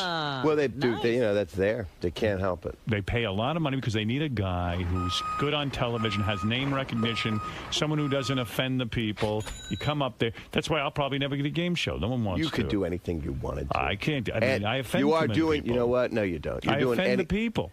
People who see me, they What go, do the people know? People are offended. I was going to say, Bob does a really dirty act. He doesn't know what to But he do. does it in a comedy club. But It's my different. No, I'm doing it in like colleges and theaters and saying fuck every 10 seconds. Why are you saying fuck every time? You got that Full House image. Right. What, Why are you are you crazy? acting with that? You're gonna screw What have that you up? done? Yeah, what are you doing to your career? I think it's great. Isn't it true you once I'm having a directed lot of Artie fun. Lang in a movie? Artie Lang's brilliant in that movie. That's right. Actually, I ran into Bob Simons the other day, who produced Dirty Work, and people wanted the R-rated cut. He actually said you guys should have that R-rated cut because that's all I wanted to do. That was a great script, the R-rated script. How come I It only was. see your eyes? That's on purpose. Years ago, I was on the radio. Rick Dees was the host in L.A., and he was behind like glass and stuff. All I saw was an eye. Well, it's enough. With Rick Dees, you don't want to see it because he's so pulled back. I don't even think if you saw him, you thought it was the Joker from Batman. So tell me what's going on with your personal life. You got the divorce. That's 9 years ago. That's 9 years ago. And that's going good. She's very happy, and she's. She remarried? No, I got a boyfriend. Boyfriend. The for kids many are years. okay. Kids are good. I got my 19-year-old daughter who goes to school out here. Right. Saw her last night. Where'd she go? NYU or something? I can't say it on the air. You don't like to talk about where No, your she's daughter is. homeschooled. I see. And then I got the 16 about to turn 17 and the 13. Wow, about to that's be right. So 14. when we shot the movie 9 years ago, you had just gotten divorced. That's right. I met your kids, came up to My Toronto. divorce papers were in the safe at the Are Four your kids? Seasons. Are your daughters hot? They look like they were going to be hot. Excuse me? Artie wants to know if he can go out with your When I met his that's what I want to daughters- see, Artie's I fat met his ass when I walk in my house. He's off heroin, by the way, so he can Is go out. that yes, true? It is true. All right, I met you're his in. daughters 9 years ago, and without being creepy, like at 7 or 8, they look like they're going to be hot. Like, They're the way, gorgeous girls. But the way Hotter than the Alyssa, Olsen twins? the way Alyssa Milano looked like she would be hot on Who's the Boss. You can't tell. See, the thing is, Like, you are always they hot? Artie's being honest. You can tell if someone's going to grow up hot. Are they hot? Well, when they were about 6, we had implants put in all of them. Nice. Because you don't know. You never know. But about him, you know him personally. Yeah. He is like the opposite of a guy that would hit on a girl. Artie doesn't hit on girls. He has Doesn't- low and he's- self-esteem. That's he's right. so cute and so Exactly. sweet with them, and that gives them like no wood. How long did you wait? now that it's 9 years past, Bob, how long did you wait between your divorce and the first time you banged a new chick? Be honest. A year. Is that true? About 8 months. 8 months. I don't believe you. Oh, you mean the cheating? Yeah. Did you cheat? But as a new chick, Was it a weird time? Well, when- were you? I remember going through this and being on your show. Right. And you were in the basement on the internet. That's right. And did you? Were you done? Were you gone from Allison before you ever went near? Yeah. We were separated, and then I began to date. Me too. Right. Is that what you did? Yeah. Well, that's what he's going to say. That's what I did. He you did that? separated. His wife didn't. Yeah, know. we separated, and that, then it was appropriate. We got right into it. That's what I did. I jumped right in. Well, here's what happened. I actually rented a house in Malibu, and then like halfway into the Malibu thing, I had a couple dates, and it was a bad time. I was with my kids just on weekends. Right. And I was at the ocean. You think it was great. You're watching sea life, and all the porpoises are out there fucking, and I'm in my room looking out at it. Right. And I'm waiting for something. I met some girl, and it wasn't right. We had sex, and then she emailed me, "I'm not drinking this month in case I got pregnant." Wow. And I'm you got like, a good one. Did you wear a rubber? What? Did you wear a rubber? Well, not where I was going, but the thing is, What do you mean? how are you going to get pregnant how we were doing it? Nah, that's mean. Oh, what were you doing? You were in her ass? What? You were in her ass? I don't remember. Honestly, was that true? Mouth. Mouth. Is a fart just an ass queef? Is that all that is? Hey, you know what? You got a blowjob.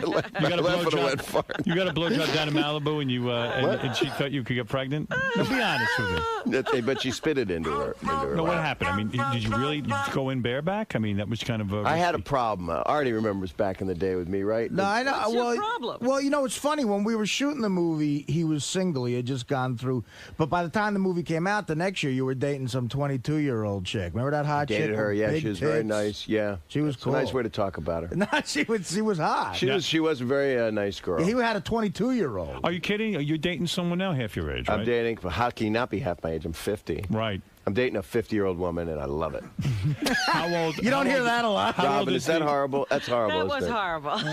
Well, I meet a 50-year-old woman, but they're married, the ones that I like. How old is the one you're dating now? It's half your age plus 7. I didn't even carry the 1. She's 26. 26. Now, how long have you been seeing this broad? This broad, I guess 4 to 5 months. No kidding. In a hummingbird's life, that's like What do reincarnation. you end up breaking up with them, or do they break up with you? You know, my last girlfriend I had was 2 years or 3 years ago, and she broke up with me because she said she wanted to go to the next level, and I said that's divorce. You skip right to divorce. I skip all the steps. So you're really in demand. I understand when you go around to these college campuses and you do these appearances, women even give you their phone numbers? This is like. I mean, I'm shocked. You could get college girls? Me?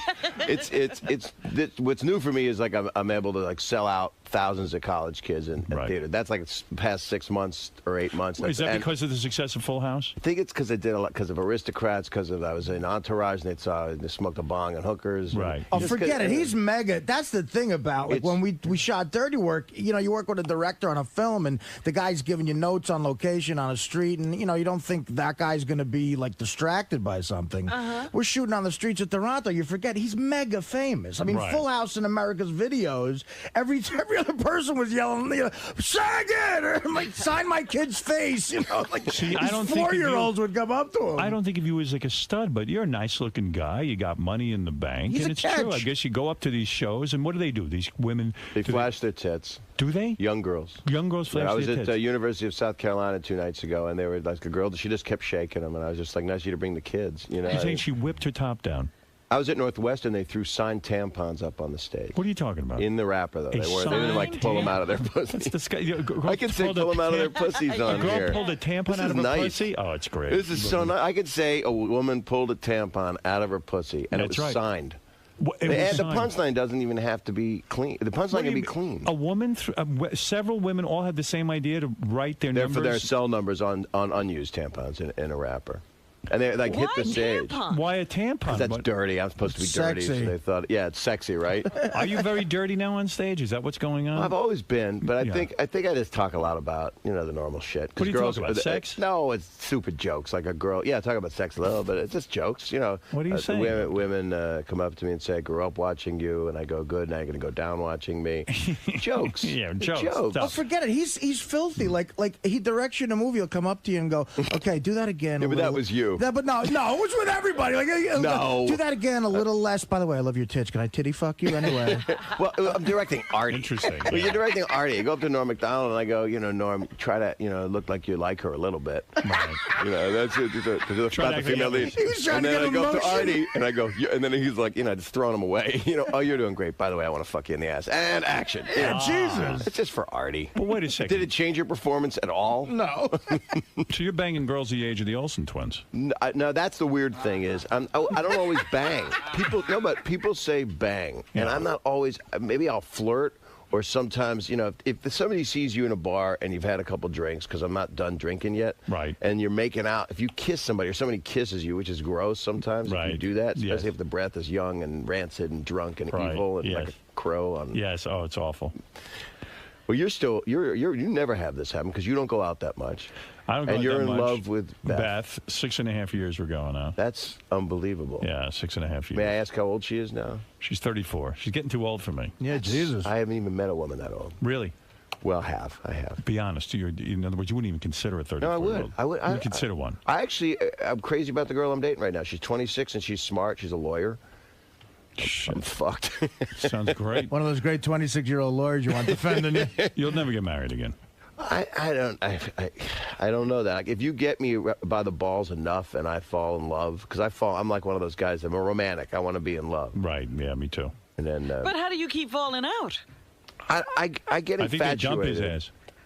Well, the last one did dump my ass. The other one was kind of a mutual, is enough of this already. Right. I don't want to have a heart attack. You know who's having the big party is your co-star from Full House. Stamos is That's been an ongoing party, But he's a guy now. He's better looking now than he was then. Right. Because he gets better looking. He's one of my best friends. Have you hung out with him in a sexual way? I don't mean that you What do two you had mean? sex, Like but have the you two of seen them him in in bed? action? Have you ever gone to his house in Malibu when he has all the models over? I've been out at that thing, but I always end up having my daughters there as cock blockers because Why? because it's the weekend. Why would you take your daughters to a John Stamos party? Well, because they have hot friends.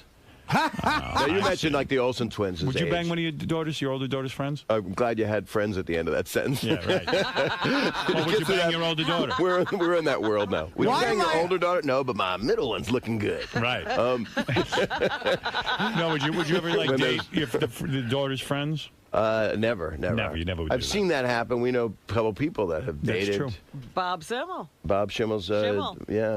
Simmel. Yeah, all the normal people. Simple. Why am I am so, having met his kids 9 years ago, I am so obsessed with what they look like. I'm They're- sorry to say that. I really feel awful Are about there any that. pictures on the internet? Yeah. Have you closeted everything this much? No, I'm just saying. Don't you, honestly, do you ever go on a date, Artie? Do you ever go? Yeah, what do you mean go on a date? When did you? Have you ever met a girl like at one of your shows and go Dated her? Gone to dinner. Not with well, the intention of at a show.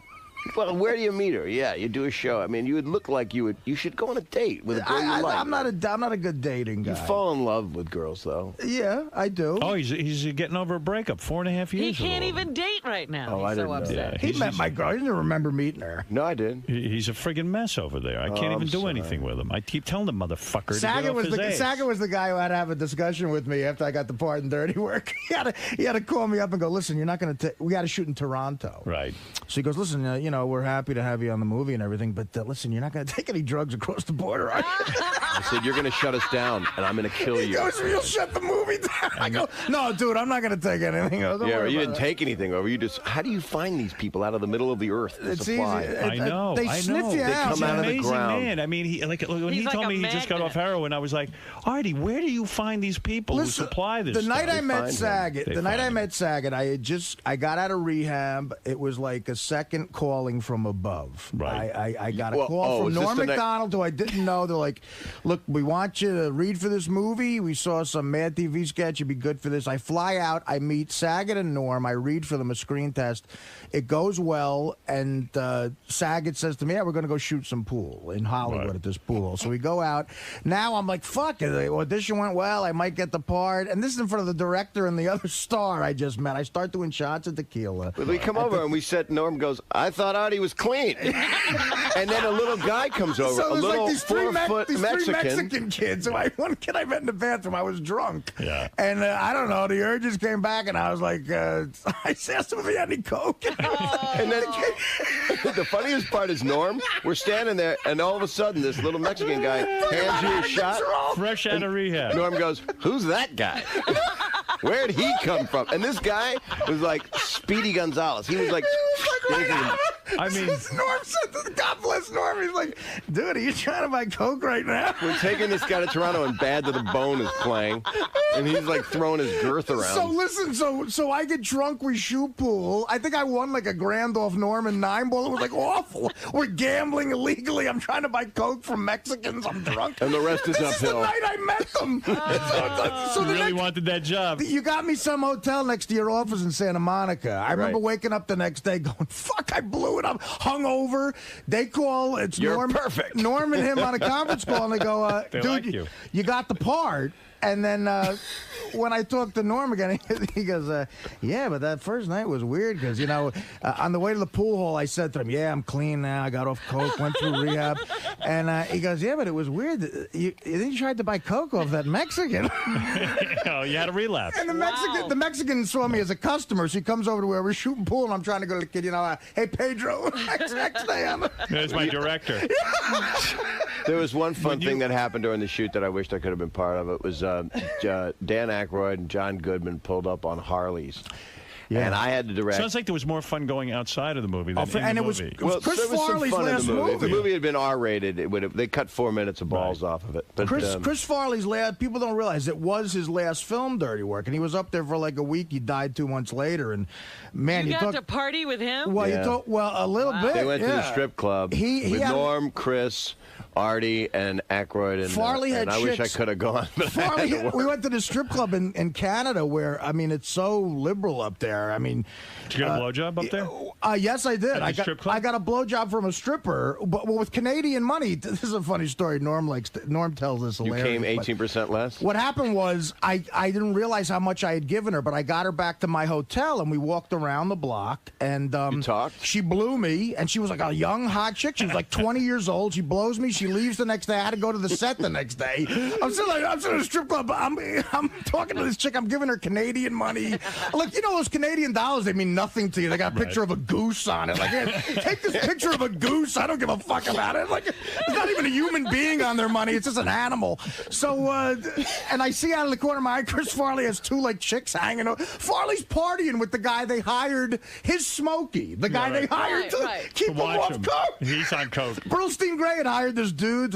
So he's got strippers hanging off every arm, and he's doing shots. And I got back, and the next morning when Farley's doing shots, not the bodyguard. No, Farley. Yeah, Farley. Yeah, the guy was sitting there. I don't know what he was doing. Right, what's he gonna do? And he exactly, what is he gonna do? It's all us idiots probably drinking. Threw his arms up in the air and said, "Fuck it." The next morning, I figured out. I thought I was a big deal. I got a blowjob from this chick because she liked me. I figured out I'd given her $1,800. Wow. Did you bring her to the set? Do I remember this She came girl? by the set. I remember this girl. She came by the set. You and liked her. She came by the set. And Marty was in love. She tried to sell Farley weed. That was like a hard thing to see. It was hard. Did you Really bring hard. Did you to see Farley? Yeah, and to see him at the end there, Sad. and tried to police it, but then you can't stop a guy to go out. Howard, you can't say was- you're not going out. He was so funny, man.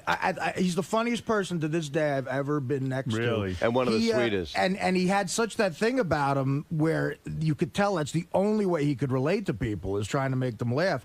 We would all have lunch in Norm's trailer, and he would fucking come in there with a bunch of food and just like he would do shit with the food where he'd eat a bunch of stuff and just do physical shit, and we'd be hysterical. I never got to meet laughing. the guy. Really? Such No. a force of nature, you know. And then 2 months later, he was dead. Well, he was like he had that personality thing, which he was either totally on his game, which he always was. Yeah. He was so good. But then he would be like a little kid. He'd be like, "That was good, right?" In That was Dirty, good for approval. in Dirty Work, he plays a guy who got his nose bit off by a Saigon whore. Was there? That's funny. And he goes, "You shut your cake hole, Yoko." Yeah, he's good. He's good in it. He's good in it. Sounds like a funny movie. Yeah, it's got some. Look You've at seen that it. dirty work. Well, the We Rickles wanted you to thing, be in it. We We talked- tried to I get got offered a part. I looked at the part. I said, "What the fuck is that?" Yeah. They wanted me to play the devil. on a car. With or Gary some- Coleman in I it. read the thing. I was Wow. like, Whoa, I'm I not can't doing believe this. you remember that much about it. I'm still in shock over it. Because Sandler ended up doing. Adam Sandler did your Well, part. Sandler will do anything. No, he did. And actually, it was- Sandler did us a huge favor. He did, and the hood of the car, you'll be fortunate, was like on fire. Yeah. And he's like, "You're burning my fucking knees. Put a pad down." I didn't want to play that. I didn't get it. Well, we've been telling the understand. We've been telling the Don Rickles story, Bob. On Letterman, I told the story where he went up to you and he said that when Martin Scorsese heard you were directing a film, the man grabbed his chest.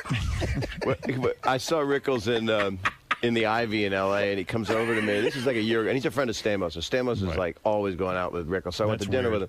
So I go over to Rickles, comes over to me, grabs me by the head, whispers in my ear, "I don't miss you at all," and then smacks me in the face as hard as he can. Another guy, always funny. Yeah, just like always. never Oh, not he's funny. just- even he's off just a real camera. shit. Like, just He's the my bu- hero. He's mine too. Yeah. There's a That was couple. a fun movie to make. So when you see Stamos at the house, and literally what I've heard is that there's just like one model there after another, and he's like bored. And can you get laid, get his sloppy seconds or anything? Well, I think if you go through the lineage of the Full House, it's Uncle Jesse, and then Danny Tanner, and then maybe Joey. Dave Coulier. Right. He actually, those guys always had a lot of girls. Dave Coulier banged Alanis Morissette or not? Yeah, Was that apparently. Yeah. I guess banging would be the thing that gets you to write part of a song about you. Here's a great Norm. You have to put it in to get lyrics. Here's a great Norm story.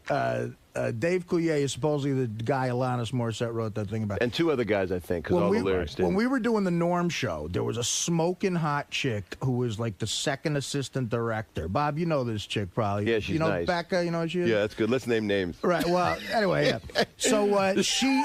What's we her had heard social security We had number? heard a rumor. We had heard a rumor that she dated Dave Coulier and he dumped her for Alanis Morissette. No, that's all dumb. We heard a rumor. And so it's out of order. We It's didn't not know. true, but you heard Right, that. we heard a rumor. Sorry. We didn't know how to ask her this. That we were dying to know if she ever dated Dave Coulier. So we were trying to figure out a subtle way to do it. So at lunch one day, Norm goes like this. He goes, "Hey, Becca, there, I got something to ask you." And she's like, "Yeah." And he goes, "You ever date a guy who could do a really good Popeye impression?"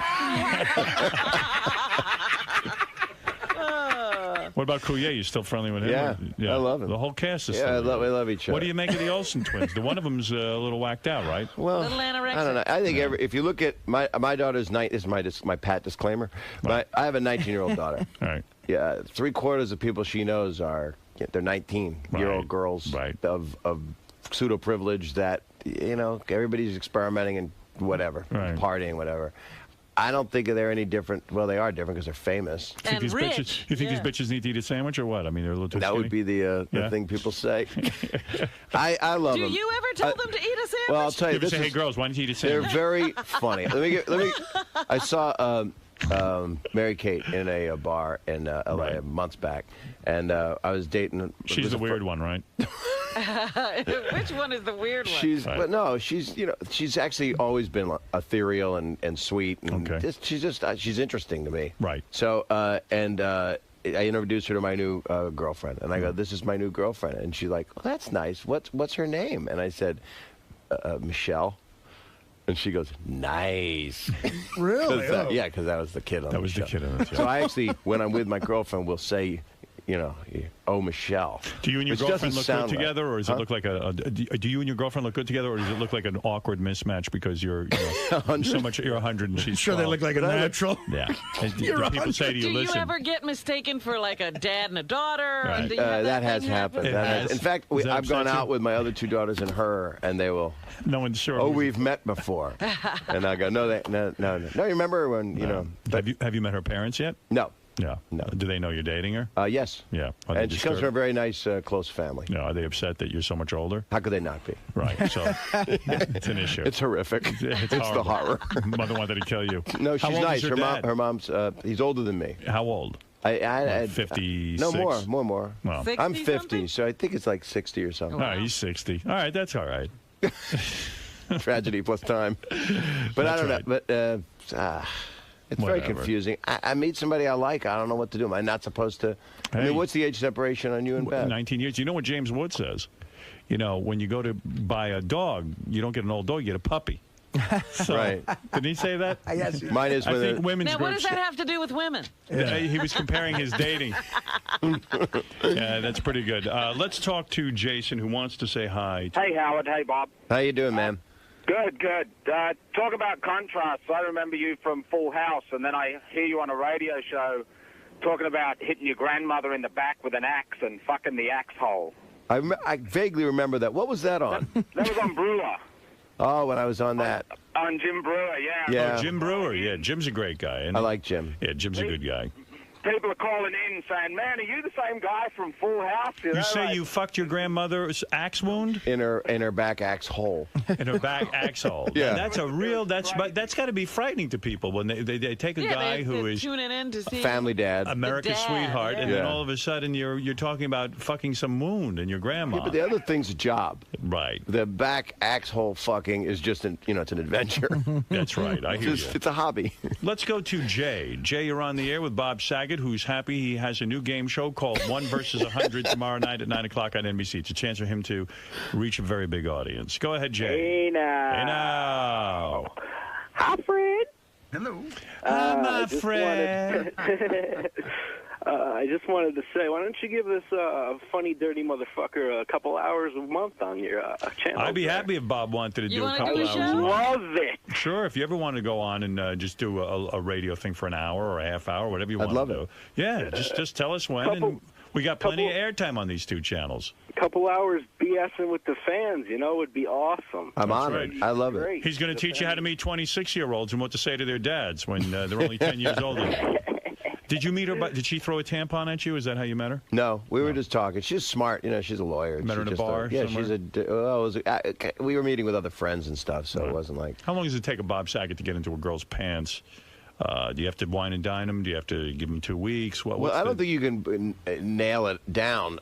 Usually, it would be faster with someone I didn't care about, but this Right. is a girl that I liked, and it felt like a fucking eternity. Did you? Oh, really? Did you Yeah. go to like a Playboy Mansion situation? And No, it was none of that. It was more distinguished than that. It was Yeah. like the actual courtship. Oh, so it took what, a month to get into her pants? I think more. I think more than a month. Yeah, I know. That's what I said. Well, your mojo's down. No, I like this girl. Yeah, it was fun. It was exciting. You were holding back, huh? Yeah, that was me. Try. Yeah, I really didn't Get your want to. hand out of my pants, you whore. I felt guilty about ejaculating in front of her. You got a point about that. And we were, just watching a movie. And how do you look naked? Are you in good shape? Do you work out? I could work out a little bit more. Right. Are you a little bit doughy? Is that the Tiny problem? bit. I would like to fix that a little Tits bit. are sagging a little. Tiny little Do you mannish keep the boobish. lights very low? What? Or are you okay? No, I don't mind the lighting. I just got to work out more. How's your ass? Does it sag? It's like nice. an It's old just sag ass. It's It's a kind sag. of a, no. It's. I don't have a big ass. I have a roundish cheeks and a hole in the middle. I see. All right. Well, a lot of people have that. Have you ever Yeah. dated one of those college girls? Have you taken them out? I've been. I wouldn't say. You know what they say? They say we hung out. I'd say I have hung out with them. Yeah. No. And like it was, for example, I went. It was actually with my girlfriend though. John called me, Stamos, a couple of weeks ago and said I got a private party to go to the night of, and it's Don Henley's performing, and it's for my friend, and it's Wow. a big private party. Do you want to go? And I went, that's like fun for me. Right, And I just sure. sit with John, and they play Heart of the Matter, and we both cry. You ever go back to a dorm room? Actually, I was honored at Harvard. A couple. I have an answer. Isn't that amazing? I like that Harvard's honoring you. Yeah, the Hasty Pudding Award? It was Lampoon. Hasty Pudding is what I pulled out on my penis afterward. But it was Harvard Lampoon thing, right? And you met a college girl?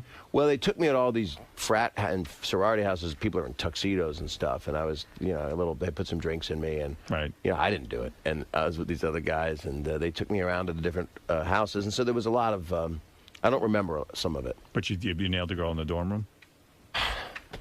You did, didn't you? I don't. Be honest. Was there nudity? Be honest. I don't. Did you bang a girl? I actually want to say yes because it sounds like it's great. But you didn't bang anyone in the dorm room? It's not against the law. BJ? Did you get a BJ in the dorm room? He's thinking whether or not he should have. I was with a guy named BJ. BJ Novak was one of the guys. No, I didn't. You did not. Okay, that's a yes. No. All right, anyway. See, Bob. No, I'm not trying to be difficult. All right, no, I understand. Maybe I just couldn't remember because I was drunk or something. Who knows? Hey, Bob Saget, you're a good dude, man. And I've always felt more than that of you. Thank you. And I would love for you to take over a couple hours on the channels. And I thought you were going to offer him one of your daughters. I would love for you to take How old are your daughters now? I have a 23-year-old daughter. I have a 21-year-old daughter. And I have a 13-year-old daughter. We have a very similar. We always have had that. We're very similar. And you're close with them? No, I haven't seen them in years. Right.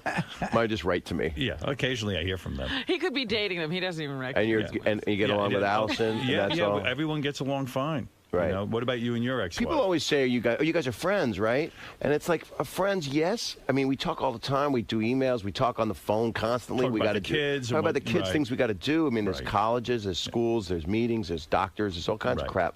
Do you split up friends, the do you double date? I don't double date. No, you're not friends, but you certainly are it's a relationship. Friendly. It's a relationship in your life. It does not stop. That's but do you split up the workload? Like, all right, you take her to these colleges, yes. I'll take her to those colleges? Yeah, it's been amazingly good. And I'm also, lately, as I'm getting older and probably a little smarter, getting her back a little bit more. Because it's easy for a guy. I left her. Right. So she's the one that was hurt. Right. Are you the leaver?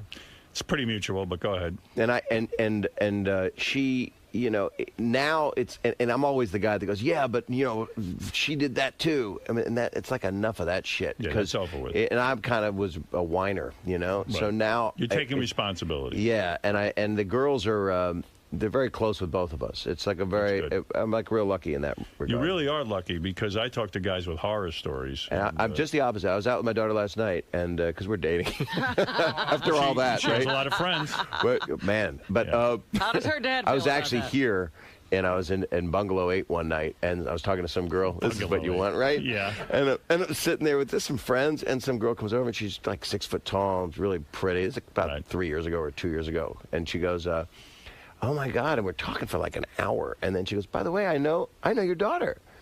And I'm like, it just, my penis went up inside my body and hung out my ass. That's a natural reaction. And I just cut it off. That was really? Yeah, you got to do that. It was too bad. Yeah, that was a good piece of ass you could have had. I really fucked my cock up. You really did. Well, it shows you're a man. You know what I mean? You bit one. Well, I love my daughters more than I love the idea of nailing a really hot blonde girl.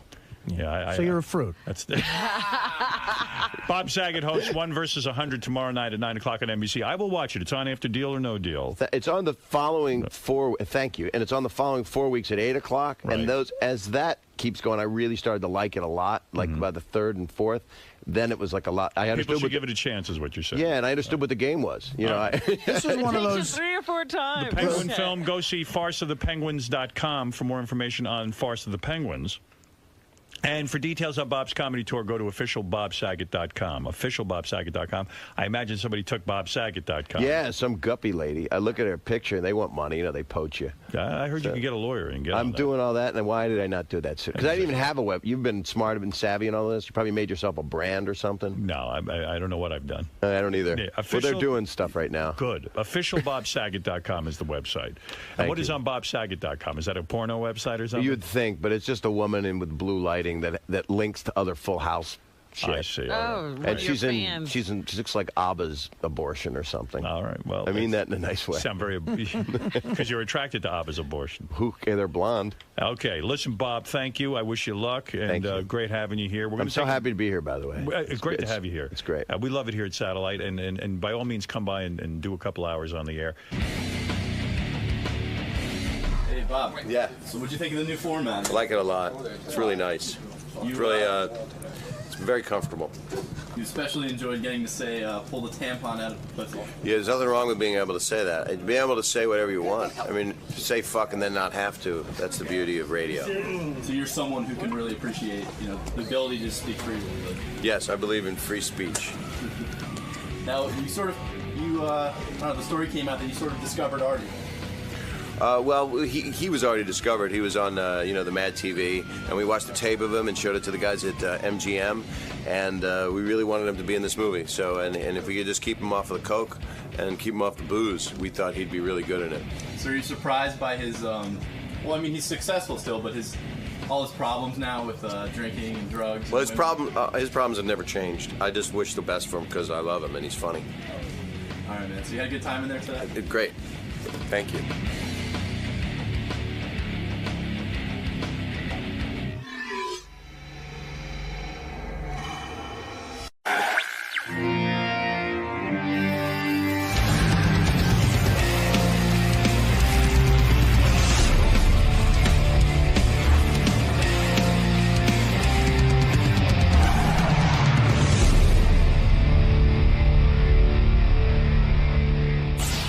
I'm Rich Davis. Hey, I'm Jose Mangan. I'm Chad Pisetsky. We're here to play Gay or Not Gay, George Takei from Star Trek. Yeah, he's going to try to decide which one of us is gay. One of us is gay, and we'll see if he got the gaydar skills, man. I don't know, man. I think we all got qualities that make us part of that world. I think. Speak for yourself. Okay, maybe it's just me. Maybe it's just me there. Maybe. Well, that's why I'm here, damn it. Either way, it's gonna be tough for him to decide. It'll be fun. Yeah, we'll make it fun for him. We got a lot of things going on. We got a game for George to play, gay or not gay, where he'll identify gay people. Oh, that's interesting. Oh, what am I getting into here? Doing the meeting, you didn't seem to be very enthusiastic about that. I really wasn't, but I figured we'd give it a try, and we'll see how it goes. And if it sucks, we'll bail on it. You're going to guess there's going to be 3 straight men. They claim to be straight. Actually, one of them is gay. They're going to try and fool you, but you've got to pick out the gay. I've got to pick my gaydar. Okay. Right, you got to get your gaydar together and pick out the gay guy. And then afterwards, we're going to do a similar game with you. Line up a bunch of guys. You're going to have to pick out the Asian guy. If you can. Right. Get your Asian dar out. All right. That's called ADAR. Oh, ADAR.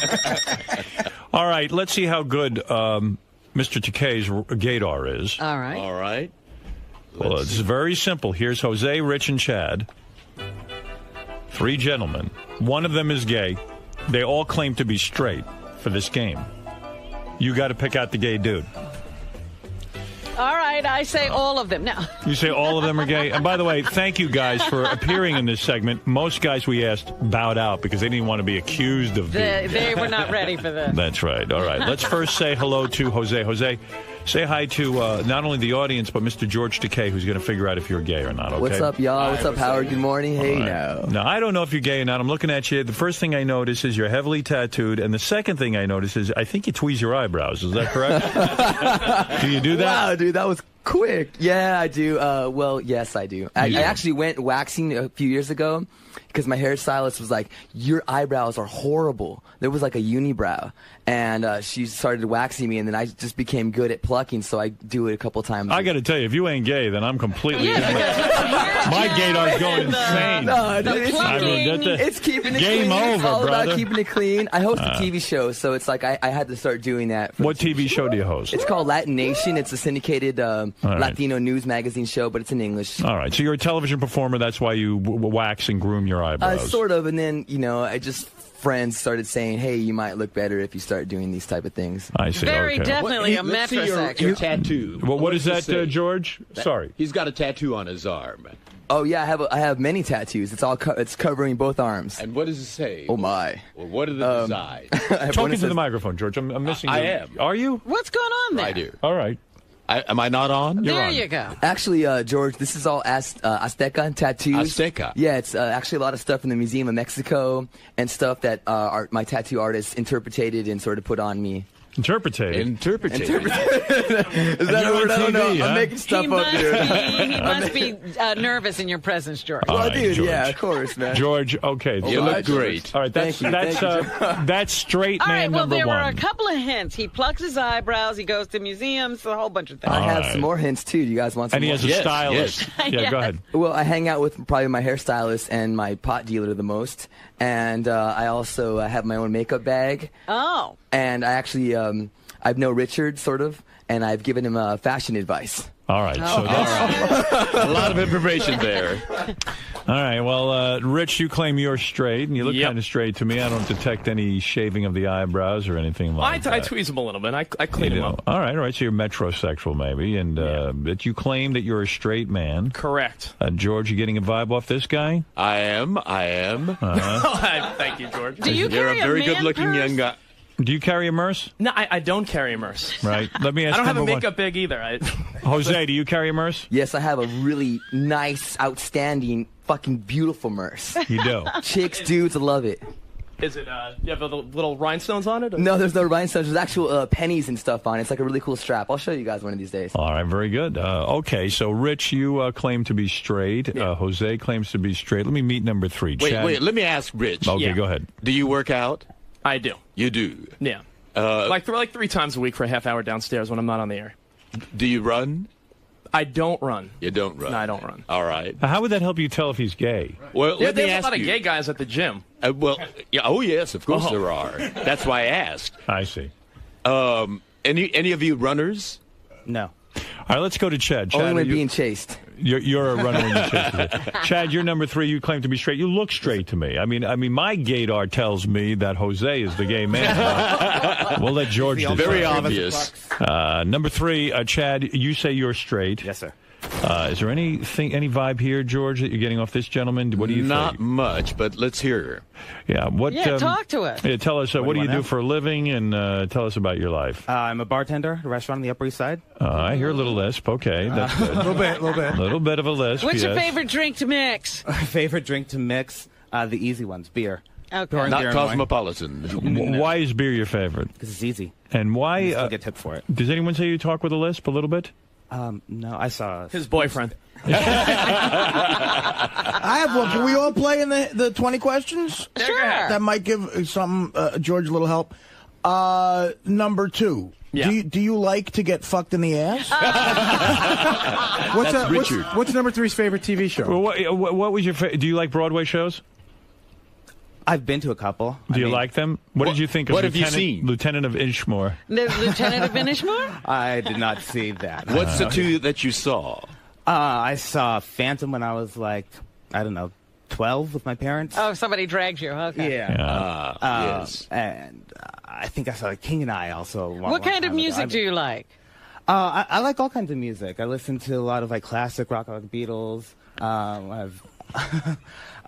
He might be gay. I was going to say, Howard, the longer he talks, the gayer he gets. Yes. I think it's between Jose and Richard. What's your stand on Barbara Streisand? I hate her. Jose, what about you? The only play I went to was actually the Marijuana Logs when Tommy Chong was the guest host on it. And it was very, very beautiful. Well, one of the best thing is shows sure, in you're my way life. into pot, that's for sure. What about you, Richard? Richard, what about you? I've seen a lot of plays. I've pretty much seen every show, to be honest. What's your Most favorite musical? Probably Wicked.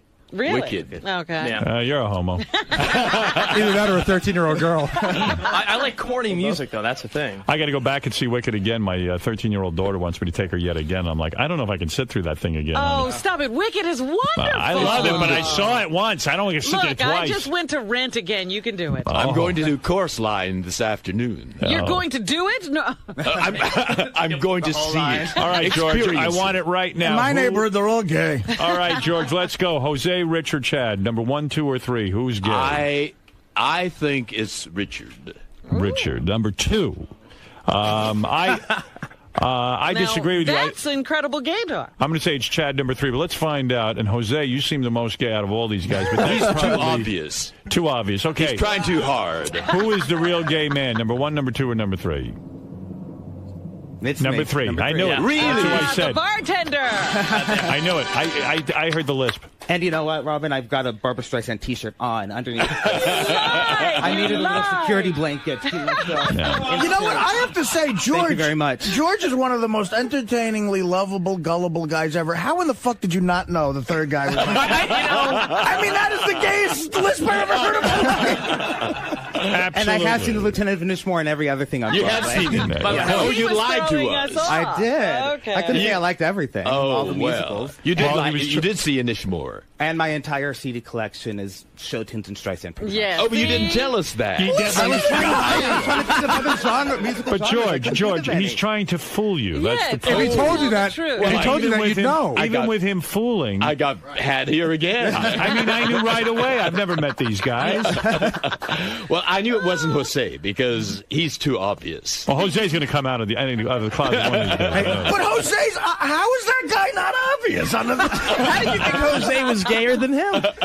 Well, guys, thank you very much. They want to just Thank give you. Jose and everybody wants to give a quick plug because they all work here. All Jose. right, go ahead, Jose. Hey, what's up, everybody? Is this my time to do it right now? Come on, brother. Just wanted to say I've been here for 6.5 years, Howard. I was one of the first DJs on Sirius. I've been emailing Gary. I'm such a part of this family here, and I ooze this shit every single day of my life. I'm 30 yards away from you, brother, right through these walls. Jose is a real good guy, Howard. Howard, he wrote. He says he stares at the door all day, wondering what goes on the other side. He wrote a top 10 list of why he should be part of the show. But I'm really just letting him plug. What right channel are you working on? I'm the program director, and thanks for the plugs, everybody. Richard, for Heart Attack Series 27 and Octane Series 20, two very popular stations here at the company. And I listen to Octane all the time. Thanks, dude. Yeah. I was actually a spokesman for the company before you got here, because back in the day it was just like, He stole his gig. Yeah, he stole my gig, dude. But tell us why you want to. You never heard of the Jose effect? Well, actually, No, I haven't.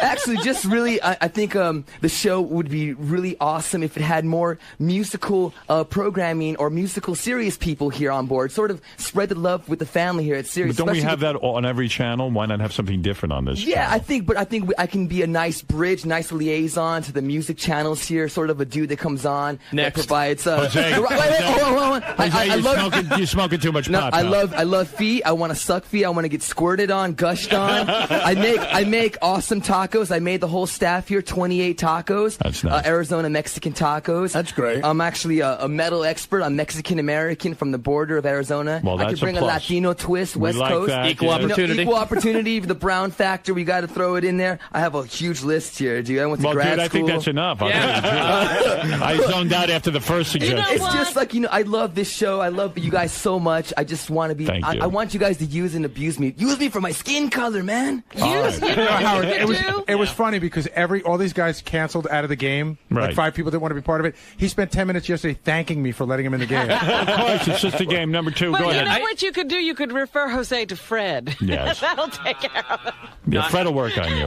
Number 2, go ahead. Yeah, I do 2 shows here on Sirius. I do the morning show on Hits 1. All right, great. And, Love Hits 1. Oh, I've listened to you. Yeah, Rich Davis. That's me. okay. Rob, number 10. All right. Oh, you work with Covino. Yeah, me and Covino do the Maximum Afternoon Show. Covino and Rich. So you guys got to check. Covino is going to be here, but he's really gay. Is that right? No. He's not gay. No, though. Covino's not gay. He's not. Covino's from my hometown. Watch it. Yeah, a lot of your staff comes and hangs out on our show in the afternoon once in a while. And Chad, Richard, you should be gay. well, Have you like considered it. that? You like No, it? I think George based this on who he wants to fuck. Right. I think so too. He was You missed- smitten. Oh, I think Jose should be gay too. George, you missed the game. Howard, Let's go over to Chad. Chad, you are gay, and where do you Yes, I work? am.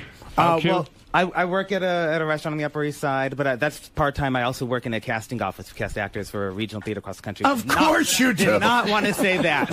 All right. Well, Oh, Chad. well, Hey, Howard. I got to get to know you. so we have another game. If you want to do another game, Yes, we have we another have set another of 3. round. You want another round? Yeah, like give George a I chance. think we had enough. Now that George understands you the didn't game, enjoy I think it's fun. I loved it. All right. Okay. One more round, guys. Thank you, Thanks, Chad. guys. Thank you, See you, Jose and Jose. Rich. All right. George thought it was gay, but I think he just wanted to fuck me. That's pretty much the case. At the end, he said something about me too. He was like, "Oh, dude, I wish Jose was gay too." Oh my. Was that flattering that TK was into you? Yeah, it is, dude. Yeah. You know, the first thing Howard said when we walked in before we ever said anything is he thought I was the straightest looking one of the three of us. You open your mouth. Then I opened my mouth and I was fucked. I knew it. So you thought there was some truth to that the list gave it away a little? Yeah, clearly. I was trying. I've been trying all day. Are you trying to man it up? Or I've been trying all day to stay in character. I don't wear baggy jeans like this. You know, He borrowed the Chuck Taylors from his boyfriend. Yeah. But Chad, it worked though. You fooled TK, so I did fool TK. Yeah, I didn't fool Howard, but I fooled TK. What's up? My name's Jimmy, and this is He's taking control. I'm Brad. I'm James. And we are here. We are the second round of contestants for Gay or Not Gay. Now, apparently, we all give off some type of gay vibe, and George Takei has to guess which one of us is gay. Now, as a gay man himself, do you think he has his work cut out for him? Do you think it'll be tough? No, I think it's going to be really easy. challenging. Yeah, I think it's going to be really easy. I think come on. Are you kidding? No. Yeah. Let's see how you do this time. Here's 3 new guys. I'll play the game real quick. Now, George, you have to just guess, not based on what they're saying. All right. You got to pick out. Just by the appearance. They're trying to fool you. Or anything, you know, an inflection, something. I picked out the guy even though he was trying to act straight. All right, we got 3 guys here. You've got Brad, James, and Jimmy. Brad, hello. How are you? Okay, now you have a deep voice. You seem very, very manly. You dress nicely. I mean, you got the jeans and the shirt out of the pants. You're clean cut. Only a gay man would know to wear the shirt out of the pants. And the cowboy boots, of course. And the cowboy boots. And what, do you work here at Sirius? Yes, I do. Work on your channel. Used to work for Martha Stewart, though. You did? Yes. And what are you, an announcer? No. I have no personality whatsoever, so I work behind the scenes. You don't use your voice professionally? I mean, you've got that. You should. Don't you think you should with the big, deep voice? Hey, if we can find me an agent, we'll think about it. What about saying something like this? Coming at you, we've got some great music coming up. Here's Jimi Hendrix. Coming at you, we got some great music coming up. We got Jimi Hendrix. That's great. That works out pretty well. Yeah. So you say you're totally straight. You have a girlfriend? No, I do not. I am dating. Uh-huh. And George, what do you think? Anything? What do you think? Let me he wants hear to see from the everybody. Others. Huh? I thought he wanted me to turn around or something. Let's go to James. James, you look straight as can be to me. Or you got the shirt checked in or tucked in, and you got the you just look like a regular guy. What does he do? You know, I work in production. You work in production? Yeah, the talk side of production, on the other side. On the other side of the building? Yeah. Uh-huh. And do you shave your balls? You're on the Howard Stern show. I have in the past, yeah. Really? You've shaved your balls? Yeah. Why, you have a girlfriend? No, not right now. You don't have a girlfriend. So why are you shaving your balls? Why bother? Because, well, you know. Just to see what it looks like? No. Is it fun? It's more comfortable. You sweat less.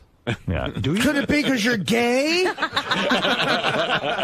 I got a feeling you might be gay, believe it or not. Maybe. We'll find out. You're shaving your balls. I shave my balls, but I'm so straight. It's ridiculous. So what are you going to do? But I got a girlfriend. Oh, that's true. You know, I got to keep the balls shaved. You shave them for her?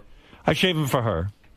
You know, although I'm thinking of growing the hair back, I don't want her to see the liver spots on my balls. Are you getting liver spots? No, I'm just kidding. Are you kidding me? I look terrific. I'm young looking. Have you guys? I don't even color my hair. People think Is I it dye going my gray hair. down there? No, I'm Is it jet not? black. Jet black. What about you? Let's see. When I turned 50, I was alarmed because that's where I found out that I'm turning 50. You had gray down there. Oh, yes. Do you shave it all off now? Oh, no.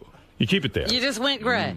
I sure go it with was- nature. I have jet black, thick bush, natural, and my hair is natural as well. I believe so is that's mine. why. Yeah, well, you got gray in it, though. But I Yes, believe I that's have. why you're shaving, to avoid seeing gray down. No, none of my. I'm telling you, I got no gray down Now, there. would you dye it, though, if you saw that it was going gray? That's the real question. My pubes? Yeah. Shit, I might have to go. You know what I do? I shave it real close so that you couldn't really tell what was going on. Yeah, I don't want any signs of age. You know, I mean, I got enough of them. You know, or either that, or I'd put a blindfold on Beth. It's a natural process. Go with it. Please, George. I'm with a girl. You can explain that to a guy. He's going to make Beth go blind. Yeah. You're old. Not that you're old, but you're certainly. I'm old. You're old enough to be a grandfather now. If that happened, No, to you, I'm would not. that freak you out? If I was a grandfather, I Yeah. wouldn't admit to it. What do You mean are wouldn't old admit to enough it? to be I a wouldn't- grandfather. You are. What I are you wouldn't Because saying? your daughter's old enough to have a No, child. No, they're not. No, they're really If not. you had started sooner, you'd have been... Your daughter's 25, right? I don't care. I would not even want to know about it. Your daughter's Would you let a kid call you 25 grandpa? yet, is she? No. You I would wouldn't not. Absolutely not. What would a child call Howard. Howard. Howard Stern. Your daughter's not 25. Don't put her. She's age 23. there. Yeah. Damn right you're sorry. Everybody makes me old. I'm young. But she could have had a child by now. She could have. She knows not to.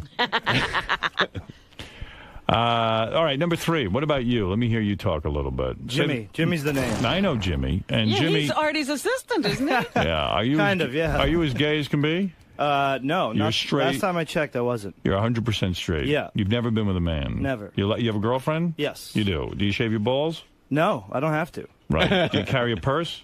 Yes. You do? Yep. You have a merce? I do. It's a bag. Yep. Where'd you get it? I got it for free at Lord & Taylor. It's a Toomey bag. They forgot to ring it up, and I just beeline for the door, and it's Oh, my God. Wow, admitting $40 to bag. robbing a store. Wow, I'm good for you. employing a gay thief.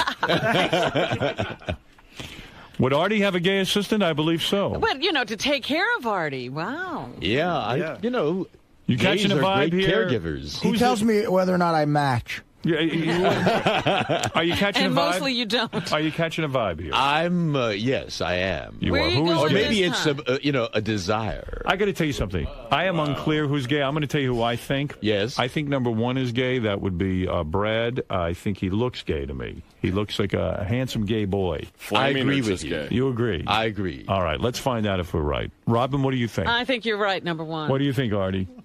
I think, well, I guess I would know. I have an advantage, right? Well, in 1 at least. My assistant is a gay guy. Oh, really? Yeah. You're kidding. Are you? Yeah. No. Oh. Come on, Jim. Tell him. Jim's real name is Taddy Howard. That's actually Taddy. Brad, are you the gay man? No, I'm straight. You're straight. It's number 2. Oh, you are. Kidding. Yeah, Well, I got good vibes from you, too. Did you know? When you That's said not you what I- shaved your balls, I had a feeling. Yeah, well, but- I was thinking to myself, I just couldn't let that go. I mean, the opportunity to say that I shaved my balls in the Howard Stern show, come on. I got to tell you something. Nobody would know you're gay. You don't give off a gay That's vibe that's at why all. I'm here. Everyone didn't know until I had to tell everyone. So Yeah. Wow. I mean, you're a little bit chubby, which, Yeah, you know. you figure gay guy, keep himself in shape and the whole thing. like this but one over like here. this one over here. And he's tucked in the shirt and yeah, I mean, everything. we've been working on number 1 for a while, and it's just not working. And you can't get a man? Not just yet, no. Wow. Can't This is New believe York. it. You're not a You know. virgin. No. You got anybody for him, George? Help me out. Hook him up. Yeah, you're here, right? Yeah. In New York? I could find somebody for you in Los Angeles. You'll have to come out there. Dude, go to a chorus line today with George and throw a rock into the audience. Whoever you hit, just start fucking. Yeah, but I'm going with someone someone Broadway. Do your parents know? Your parents know you're Oh, gay? yeah. Yeah, you told them? totally Did out. they were they like freaked out? Yeah, a little bit. Yeah. Yeah, it took them a while to get, come How around, long but ago was that? When I was 17. And you're well I'm past 25 that now. Yeah. George took a long time to come out. I You did. waited. You wasted your whole life. Well, I envy him. He's of another generation altogether. Right. They come Old right out of the period. closet. They come screaming out. They of the walk closet. out of the womb and come out of the closet. Basically, yeah. I'm telling you, teenagers today. Yeah. Did you try banging a chick before you decided you were gay? No, You- it's you- like poison. No way. No. You knew. Yeah, You knew. Did you used to hang posters on your wall of like Yeah. guys? No, Like, no, not of guys. girls? No. Of what? Like music and stuff. I'm a musician. Oh, I see. But you never hung posters on your wall of like Brad Pitt or No. No, it's growing just- up. No. But what were But the at least you were posters able to be of? honest with Was a yourself. picture of a violin? What do you mean music? No, like guy or like girl? Smashing Pumpkins or like you like that? back in the 90s. When did you Right. start blowing your friends? In college. In college? Yeah. What about like when you were 13? A little bit in high school. No, Yeah. no. It's hard to find some guys. Yeah. Where are you from? I'm from upstate New York, like 4 hours north of here. Yeah, they'll string you up out there if they Yeah, find really? that gay. Good thing you're here in Manhattan. Well, I want to thank the three of you, Brad, James, and Jimmy, of course, or whoever. Teddy.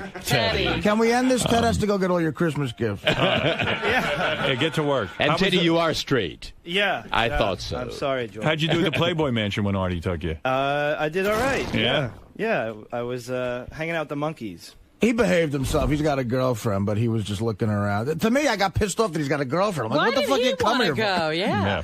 You should have brought James It's a with check, but that's like every man's. You got to check that off. It's Yeah, been done. we got Okay, to what see- else? we got Be to on see Stern the- show. Check. Okay, what else? Yeah. All right, so See the what we grotto. learned from this experiment is that George Takei has no gaydar. Right. Well, how did you Absolutely not. manage, George? I have desires, but, it doesn't usually it's not fulfilled. Let's see if you can pick out an Asian guy. Yeah, thank you, guys. All right, those are the boys, and there you have it. Gay or not gay? The new hit game show with George Takei. Well, that's another reason why I didn't come out very young. I wasn't too good at picking them out. Wow, didn't know that. You weren't. That would have been great if we just all agreed that Ted was the gay guy and just never said that. I would believe that you could have a gay assistant. Yeah, I don't give a shit. Yeah, I don't care. yeah, I think you're that kind of guy. Hey, George, maybe you're straight. You can't even pick out... well, I had been, too. Yeah, well... If, you know... No, doing you it were with a gay woman pretending to be straight. is a definition of straight. Well... But I was always me. Well, I got to tell you something. What an exciting morning. Finding out that George Takei has no gaydars. No gaydar. None. Absolutely none. I mean, that first one. That was like, oh. You fooled him. Hey, I did. Hang tight for a second, big guy. You fooled him, man. I did. I fooled him. How's that? Now, do you think it had more to do with that he wanted Brad? I think so, yeah. I mean, Brad, he's like... No, he wanted me. He said there's desire. No, I don't think you're he didn't want you at all. To you. Teddy, No, it's I going to mean, be okay. No, trust me. He wanted me. No, I did my totally best. guessed him. I mean, come on. I did my best to metro it Look up at him, as yeah. much as You should have taken your shirt off. This is your daily wear. This is his daily wear. He wears this shit every He does. single day. Because That's why I'm walking around the hallways and I'm like, You really oh my should've. God, every day. You should have just I stripped just want to down. lick that shit constantly. Anyway, he wanted me, and No, not gay. because he kept calling, a lot of the guys in the studio kept calling Brad like a handsome gay boy. And I mean, that's the thing. Was it flattering at least for you, Brad? I'm just flattered that he It's called when me he a gets boy. every I've never day seen him with a woman to this day, and I've known him for He's got a lot over of stories. years. No, I'm pretty flattered that he called me a boy, being that I'm damn near 30, so yeah, I'll take it. I'll take that any day. All right, I got work to do, so I mean, this is my job, so I got to run. What, you have to go get Artie coffee? No, I got work. James, are you going to take George up on the offer that he could hook you up with the... Hey, I'll keep my options open. I'm not gonna say no. maybe If something be his comes wingman along. for a little chorus line or something? Certainly not. Not your I don't really Why dig the not? theater and all that. No. That's just a stereotype? It's very much a stereotype. I can't stand it. Was it at least cool coming down here and playing the game? Oh and God, meeting hell Howard yeah! I and mean, being on Howard, you can't beat it. I've never been on Howard, and it's just an awesome experience. Cool. Well, good job. You fooled Takei. So. George. Yes. Howard said your gaydar is, so to speak, is way off. It is way off because it's overpowered by lust. I happen to choose the ones that were the hunkiest looking, the ones that I wanted to have sex with. Like you said, your desire. Exactly. Since, I don't have my Sundays with Brad anymore. So you really took a liking to both Rich and Brad. That's right. And his name is Brad. I didn't think of it. It was sort of a subconscious thing going on. So they didn't really seem gay, or you were hoping for them to. I was hoping that they... Well, I got some gay vibrations from them. Obviously, I was wrong. But it was more so wishful gaydar. Wishful gaydar. Lustful gaydar. Yeah. Well, did you have fun playing the game nonetheless? Oh, I did, yeah. I mean, this was the first time I got aroused. Well, you can have nude women bouncing around, and yeah, they're beautiful, but it's an aesthetic appreciation. This time, they had their clothes on, but indeed, the hormones were working overtime. Wow, that's the side of Georgia. I like it. Well, thanks, George. Thanks very much.